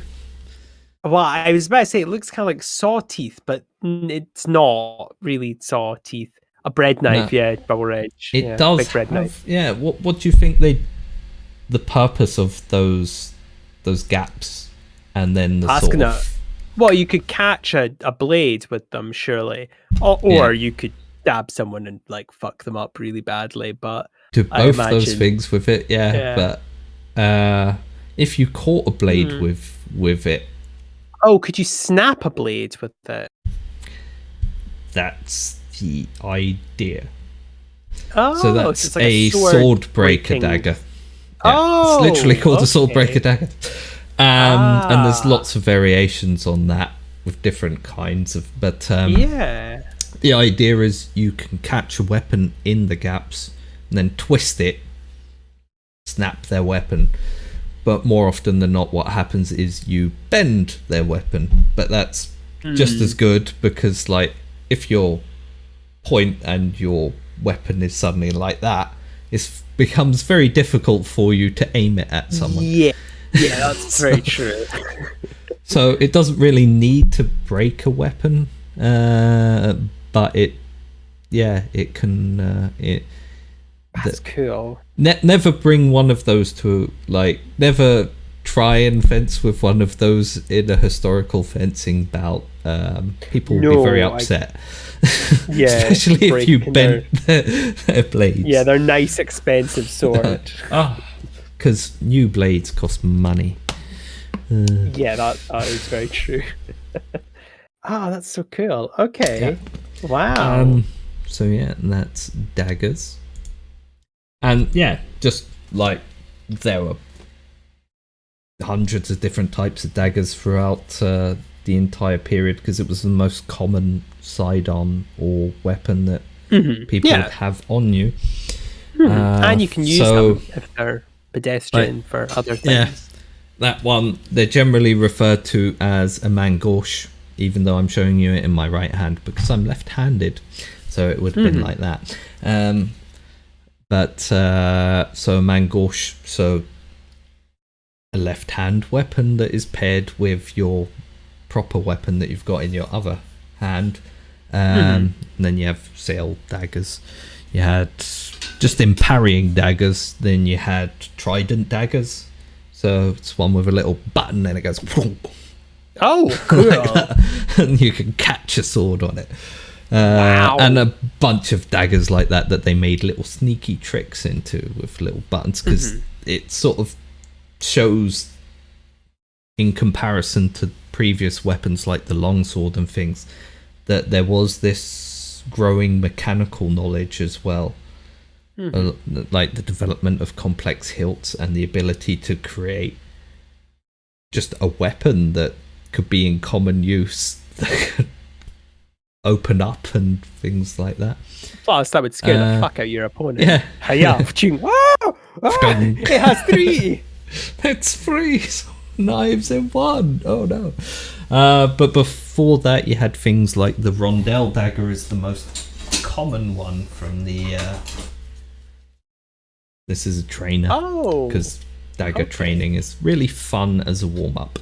Rondelle Dagger, you can guess why it's called a Rondelle Dagger. It's literally round. Just got 2 round bits on it, and then kind of looks. It reminds me of like a gladius in a way. Yeah. Obviously, they were a bit bigger. Roughly the same. Very similar in size. Yeah. If I can get a wooden gladius out for context. Yeah. So, like, the gladius is only Romans a little bit. Yeah. It's only a little bit longer. Because a gladius is also like what would have been a short sword, and a dagger is basically the length of short swords. Which is always something that people kind of think, because they think a dagger's like a pocket knife. For context, daggers in the Middle Ages were roughly your forearm in your hand. So, that's a very long thing. And the idea with them wasn't like stab, stab, stab, stab, stab. It was to hit your opponent in the head or neck or somewhere with a single very strong blow. They're also cheaper because there's less metal to work with. So that's daggers, and I forgot to tell you about swashbuckling, didn't I? Let's go back to the old House Dagger. Okay, so tell me about this swashbuckling. I presume buckles are involved. Yes? No? So, in that period, we're talking about the period of Elizabeth. Yes. Elizabethans. Yep. And England was commonly renowned for everyone, for some reason, being armed with some form of sword with a mortuary hilt or something like that, and a small shield known as a buckler.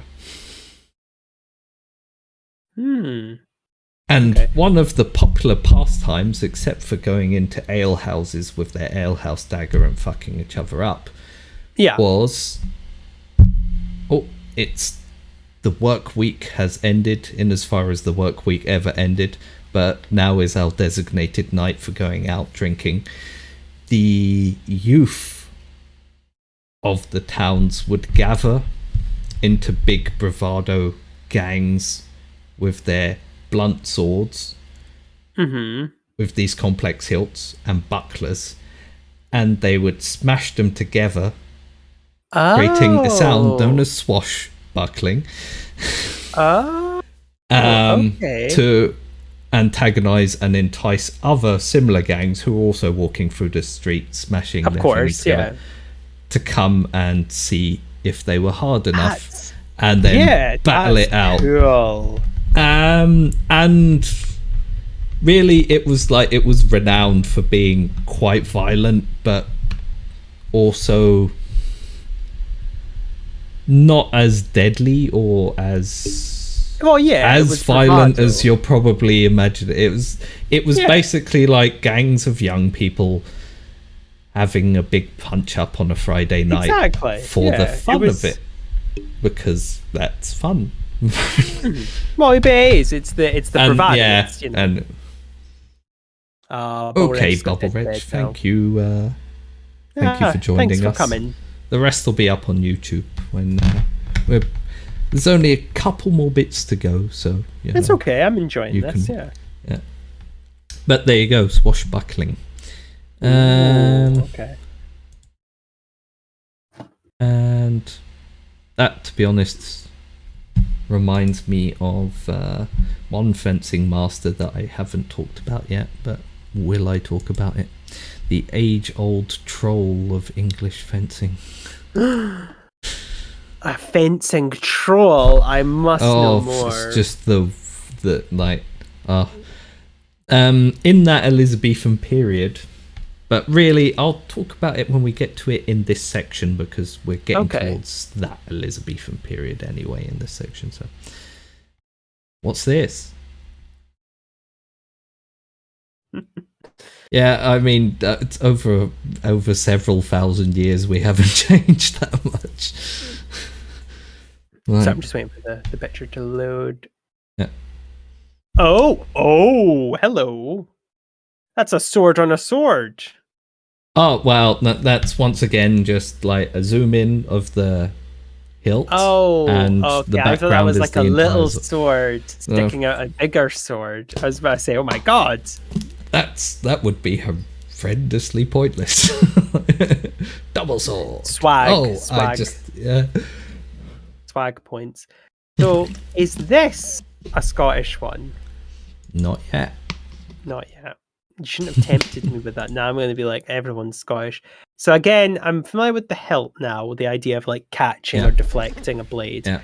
So this is one of those first complex hilts, but really basket style complex hilts. Mm-hmm. So it is a form, one of the earliest forms of basket hilt sword. Oh, earliest. Okay. Mm-hmm. I'm not really sure what else to make of it. Is it like I want to say Norse, but that's nowhere close. Do you want an idea of the time frame? Please. Yeah. So it's kind of the mid 1500s. Okay. And it does once again involve that very conflict that we keep talking about. That was quite the important Italian in the Wars. mid 1500s. Yeah. Well, it was very important. It was determining who would control the Italian peninsula. The people who wielded this weren't from Italy. So is this French? It's gonna be weird for people who don't know a lot about European history, because I keep saying the same countries. It's not because it's because they were very important countries at the time. Oh, yeah, there weren't a lot out there. Yeah. I don't know then. So it's either French, Spanish, German, Swiss, Papal, Venetian, Florentine. Has to do with the Doge of Venice. Oh. Who looked after the Doge of Venice? Who formed his bodyguard? Oh no! Oh, I do know this, but I don't at the same time. Fuck. Fuck. So, this was wielded by the Balkan Guard, which were people from the Balkans. Yes. Oh my goodness. Yes. Okay. Right. Okay. Yeah. Cool. And that's interesting. All right. Yeah. But what's it called? No, I don't know. You won't get it. It's an Italian name. So it's called a Schiavona. Oh. Sounds great. Yeah. I always like words spoken in other languages. They sound so lovely. I'm not certain anymore because I keep forgetting this. I think that refers to the very prominent cat's head pommel on it. Oh. Because that's how you can sort of tell a Schiavona. It always has that cat's head little, pommel. like little ears kind of thing. Yeah. Complex guard. So, and it was introduced to Italy by the Balkan Guard, because that was the weapon that they carried with them. Okay. When they were protecting the Doge of Venice, who got a bunch of them to come and help. It was always better to get people who wanted to keep you alive because you paid them, rather than any other loyalty that could be assuaged with money. Yeah, or just like, maybe I should be the Doge of Venice. Exactly. Yeah, so you want somebody who is going to be like, well, I don't live here, so. Yeah. But a group of people came into contact with this weapon. Huh. Whilst they were also part of the Italian Wars. I'm trying to think which other players there would be. I don't know. Yeah, I'm not too sure. You'll have to tell me. I can't think who else it would be. No. So, do you know the White Company? No, I don't. Who are they? I'm not familiar with them. So, we're talking the Elizabethan period then, sort of. And just prior to that, when England was mostly in a state of peace with everyone, which granted them, granted them a fair amount of opportunity to do their own thing. But obviously, they still wanted people to listen to them. Yeah. Well, they still wanted their nobility to learn how to fight people in case it came down to it. Okay. So they encouraged groups of people to join mercenary bands in Europe, and one of those was the White Company that was in Italy, and so they got soldiers in, but then the nobility would be sent there to sort of learn, hey, here's how you fight things, whilst fighting for other people in a completely different place that really didn't matter too much to them personally. Yeah. No, I follow. And so they came into contact with this kind of weapon, and at some point brought it back with them.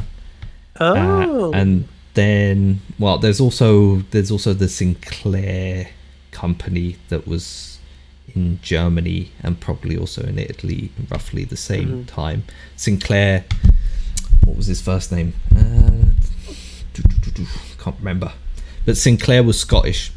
So okay, cool. His group also brought it back to Scotland, and that's where you see the development of the mortuary hilt in England, and the basket-hilted broadsword in Scotland.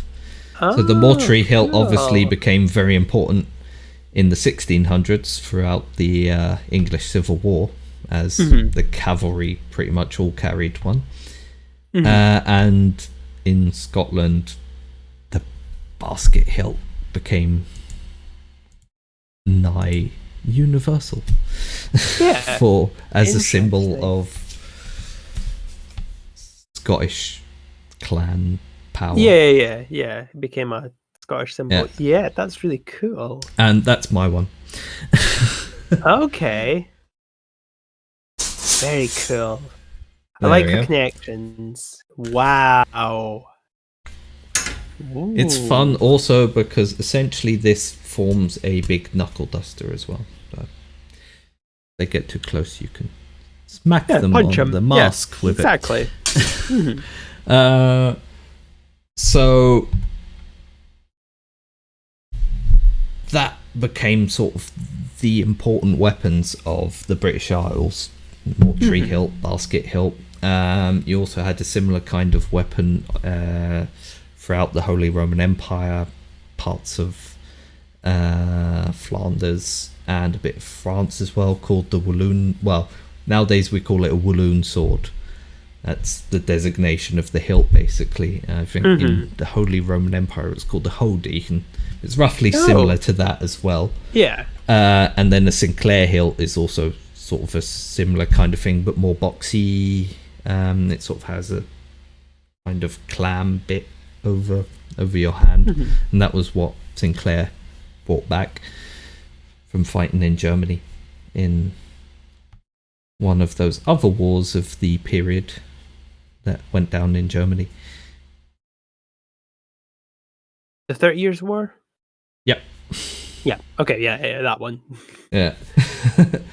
Because Sinclair mostly fought in that with a mercenary band that put together. Interesting. In the late 1500s was when they brought it back. So yeah, that developed into the basket hilt.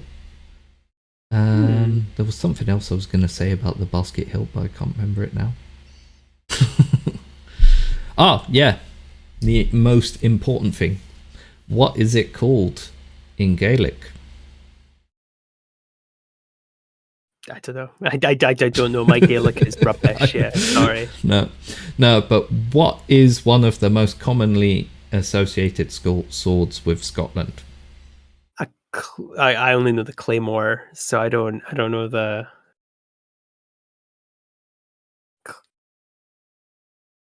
Play it again. Claymore? Yep. No? Claymore? Yeah. Sorry, you're just... Yeah, okay, right. Yeah. No, I was pointing at the sword. Right, yeah. Sorry, my screen's on this end. Yeah, so I can't... all right. No, yeah, that is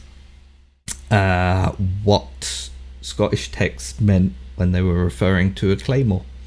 Oh, because okay. the period when the first mentions of the claymore, in the earliest mentions of it in Scottish texts come around, are that sort of period.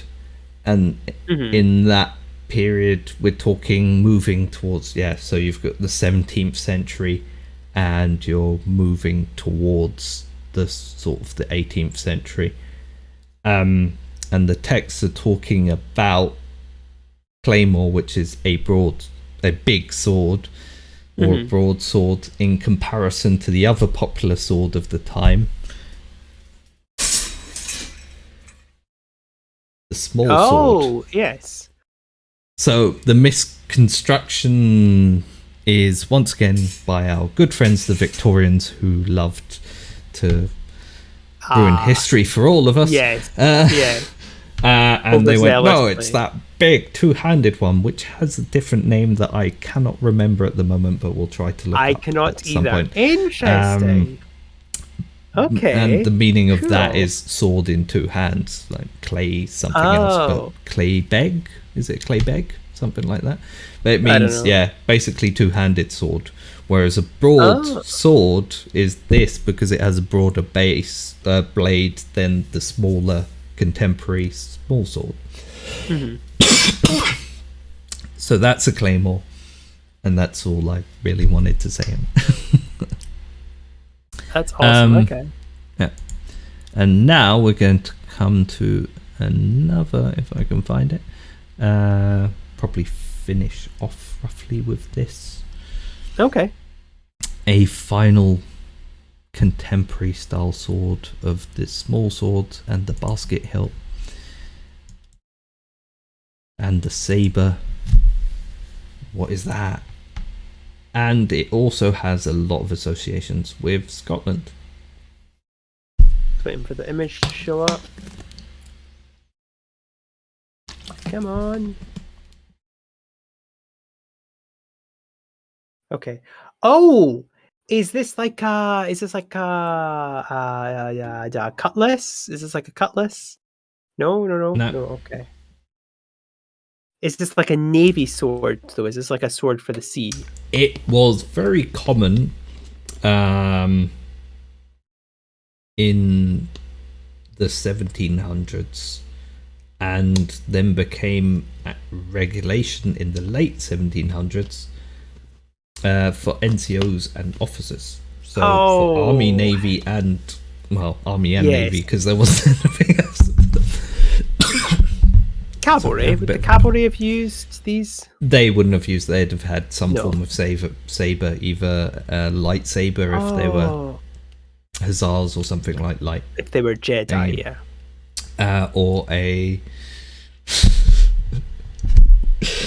or a heavy saber.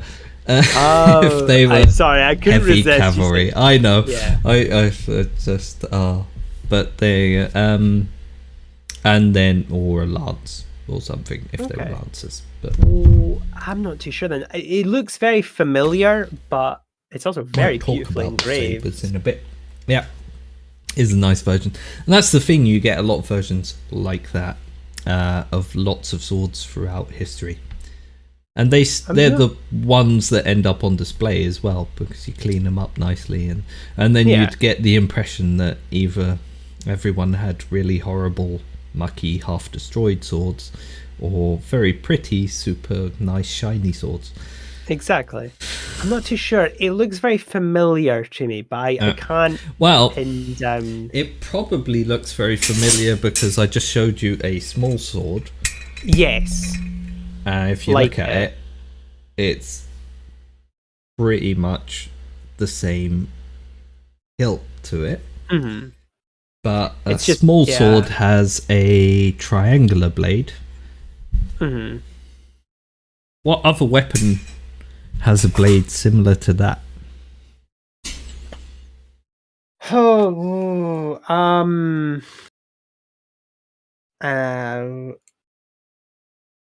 And that. Oh wait, I wasn't looking at the camera. It's a clay. It's like a claymore thing.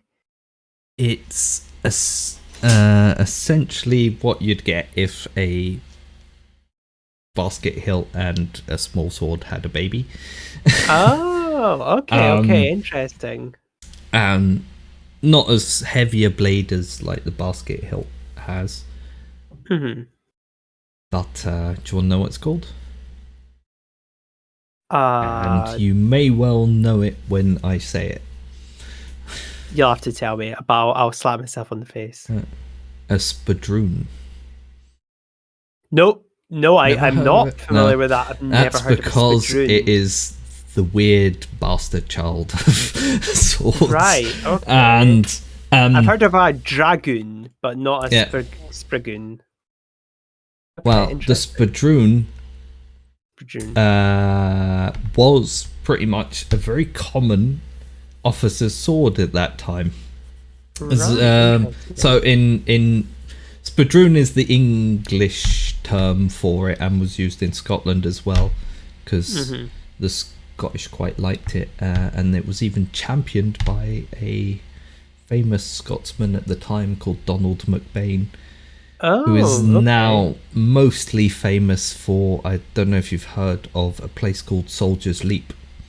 Right, okay, yeah. Yes. He's mostly famous for being the soldier that they're referring to in Soldier's Leap. Yeah. But he did a shitload of stuff throughout history. Yeah. Well, throughout his lifetime.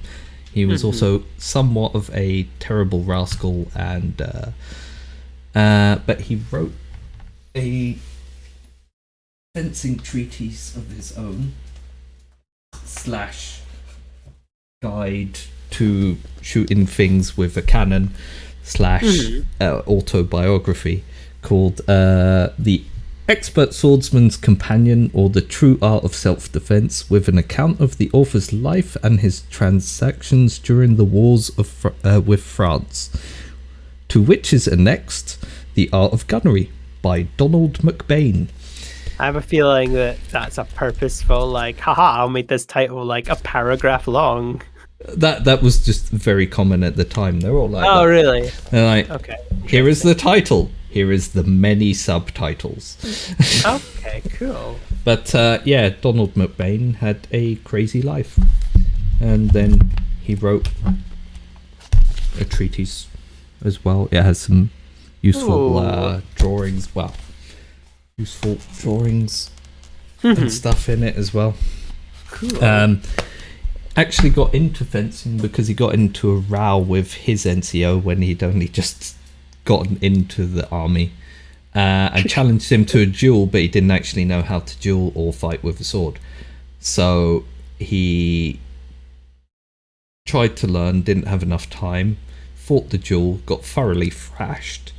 Yeah, of course. Was rather bummed about it, gathered up some money, got a few lessons off of one of the soldiers in the company that was better versed in small sword fighting, which was what he would have done at the time, or probably more likely a spadroon.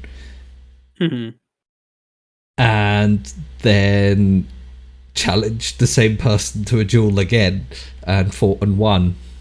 Wow. Unfortunately injuring him, so he had to run away for a bit. Yeah. And then, and that was pretty much his life all over. He was the interesting thing is he gives a very honest account of the fact that, you know, in a lot of cases he was also just a bastard because he stole a bunch of stuff as well, and, you know, general soldier of the of the 1700s. Yeah, that's very true. but definitely worth a read. Well, the Yeah, autobiography part, if you're interested in that type of thing. But similar kind of weapons of the time, or exactly the same weapon with a non-English name, are things like the épée de soldat, which was what the French carried and was basically the same weapon. And I can't remember the German term for it as well. But then also later on, things like Washington's famously loved the Colimarche. Very similar sword. It basically takes part of the spadroon, the thick blade, and then tacks halfway down. It tacks the small sword into it again.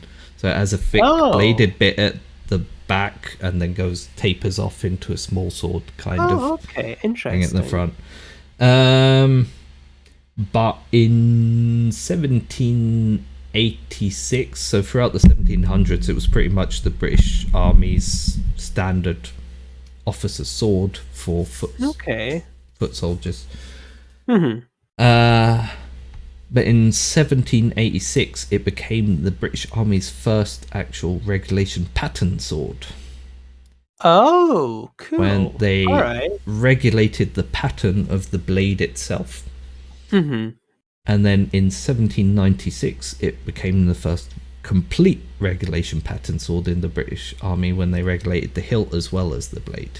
So the 1796 pattern sword, which you can get versions of and find lots of information of, is a spadroon.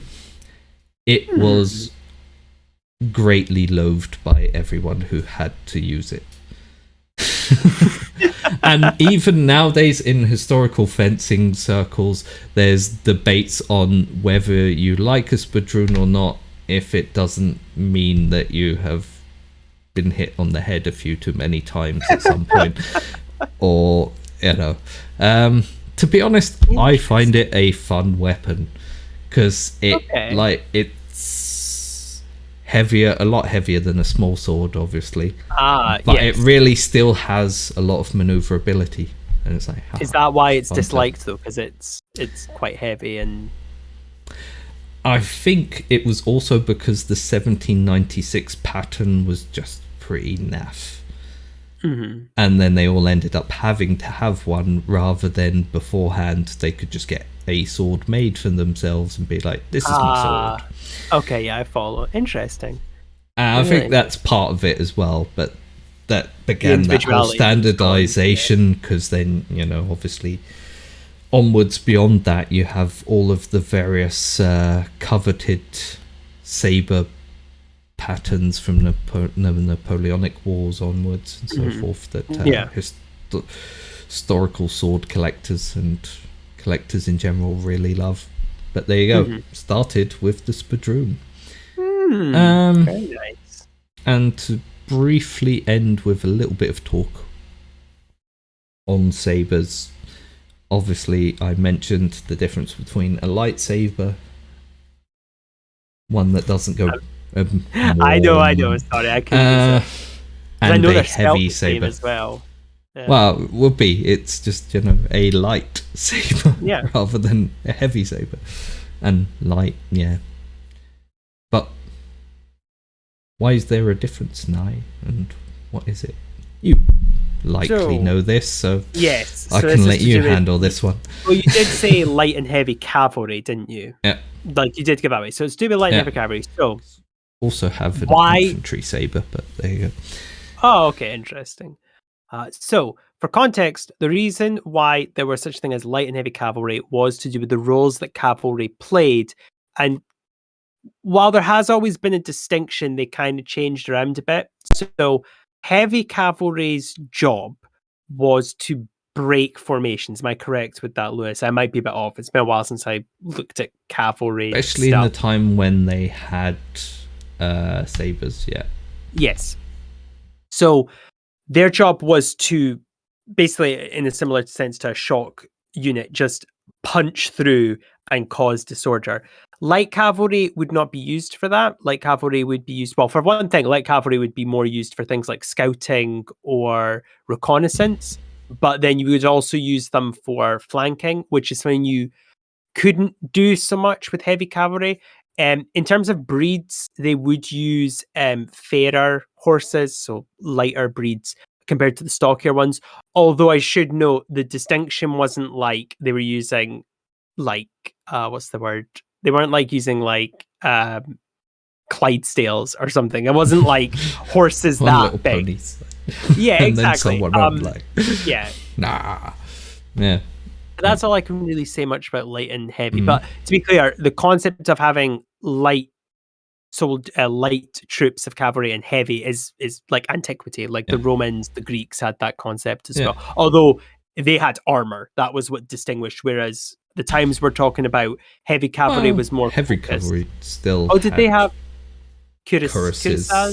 Cuirasses? On some occasions, I suppose like Napoleonic era, not so much. But before that, a lot of them still had a cuirass. Interesting. Especially if there were things like lifeguard regiments or stuff like that.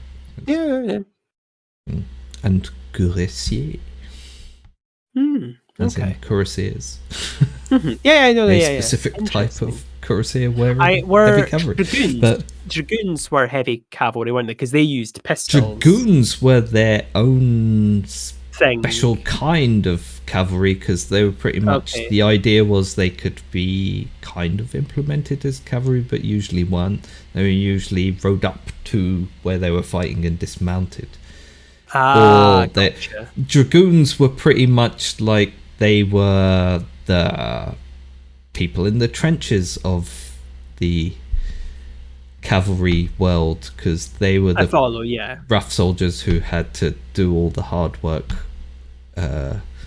which was followed up by a heavy cavalry charge by a bunch of people in shiny cuirasses, probably. Right. I follow. Yeah. Okay. No, they would pretty much always distinguished, or like in military terms, thought of as dragoons rather than either light or heavy. They also had a saber, but like the most generic, blandly cutty one that was useful and heavy and could hit stuff and wouldn't break, hopefully. But what effect did being light or heavy cavalry have, and their role have on your weapon? I don't actually know. I'd never really considered how the distinction between the blades are. So light cavalry tended to almost, should never say almost ever or ever or in historical terms, because there's always going to be someone who goes, well, there's an exception. There's always an exception. Here it is, and then I will look stupid, which happens often enough. But still, no, light cavalry, because of their role, tended to have curved sabers. Light curved sabers, because they would be fighting either other cavalry or infantry formations on the move and would not be stopping. So they'd be cutting at something as it goes, and so they needed to be able to give that extra oomph and slice, which works quite well, because to be honest, curved bladed weapons slicing things pretty much that's what they're good for. They're good for. Whereas heavy cavalry, because of those heavy charges and the fact that then they would pile in and break a formation, had straight sabers, thick, heavy, straight sabers that they could put down in front of them as they charged, hold out basically like that in front of them as they charged, and run people through with, and then whilst they're fighting from atop these rather large horses,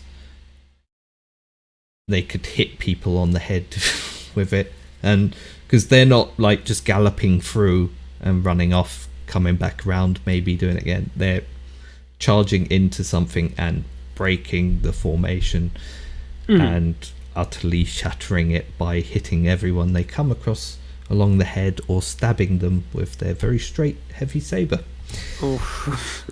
Yeah, so Both that's the sound point, unpleasant. because it's from the bigger horses as well in a sort of semi-stationary. Mhm. It's easier to stab down than it is to try and cut with. Exactly. That was yeah. kind of the idea behind it. Whether it actually does make that much difference, Mhm. like a light cavalry saber will kill a person just as well, if not sometimes a lot more effectively, because it will lop things off. Yeah. Stabbing someone in the head will probably also, Lewis, it'll put them in. let's be frank here. It's the 16th century. You get cut. You get a cut. You're pretty much dead already from infection. By this time, it was sort of like 1700s and then 1800s. I mean, wasn't it until like before the 50s with the advent of penicillin's wide usage, the biggest killer was infection. Well, of course. That's a lot of what you see on the numbers of military campaigns. How many died of actual battle, and how many died in between of illness, infection, and it was a major problem. And that's why lots of people also ended up having to be amputated, because their injuries got infected and they didn't really know what else to do with it. Well, if we cut it off, that bit won't be affecting you anymore. It's like a horror movie where the toxic venom is like, or like a zombie movie. You're just like, lop it off. Yeah. And with that, I could probably talk about swords forever and ever and ever, but I think I've got up to the 1800s, so you can't say that I haven't done my best to. No, it was lovely. Create a chronological order. I have learned a great deal. It was very enjoyable. Thank you. It's a lot of fun. I definitely did not know much, but I was excited. You did a good job. I mean, swords in the end are swords. You can tell what their use is by looking at them. That's true, but it was very interesting. Thank you for hosting this. But as ever, it's like the same with every weapon throughout history, or armor, or anything like that. It's generally built for the context of its time. Of course, and therefore it isn't necessarily better or worse than anything that exists later or before it. It has a specific role that it was created for. Exactly. That's me all talked out about swords. Okay. I don't know if you have anything you want to tell people before we go. No, just the usual stuff. So if you go catch me on Twitter at Erzat expert, ERSATZ, and an expert, all one word, and it's on Twitter. You can see the stuff that I do, and then there's also a Linktree which has lots and lots of stuff. So there's there's Garblag, I'll there's put the Linktree as well, embassies, a link to the Linktree in the YouTube as well. Thank you. Thank you. Yes, or you could just go to the Linktree in the description. There we go. See, it fixes all problems because Twitter's there. Thank you for sticking around, John. Yep. Thank you for joining us for this. Yeah. Anything you're on next week that you want to tell people about? Not anything that we've got planned yet, but I don't think I'm on anything Garblag. I was on something yesterday. I was on my D&D thing, but that's every 2 weeks. But obviously, since we do this on a Sunday, I could never promote it because it's it's already passed. And it's every 2 weeks, so I can't even promote the next one. So I'll have to wait until.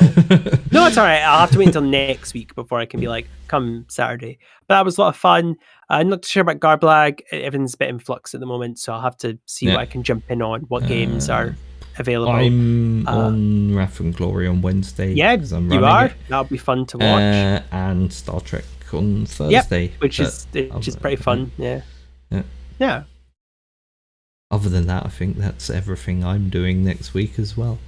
Yeah. We'll see about next week Sunday as well, what we're doing. Exactly. We have to plan it as such. Yeah. Anything else? Am I forgetting? Not that I can think of. I have a habit of forgetting. I know what I keep forgetting.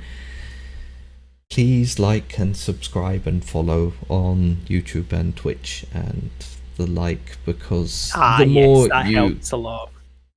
If you pop over to Discord and things like that, and the more you like and then comment and tell us what you want to see, the more we can have a look at making more of that content. But we try our best anyway. But yeah, let us know what you like, what you don't like, what you want to see more of, and like and subscribe and stuff. So that swords today, swords tomorrow, swords always. Well, there you go. Yeah. That's so yeah, I'll do a follow-up episode of all pole ups for us.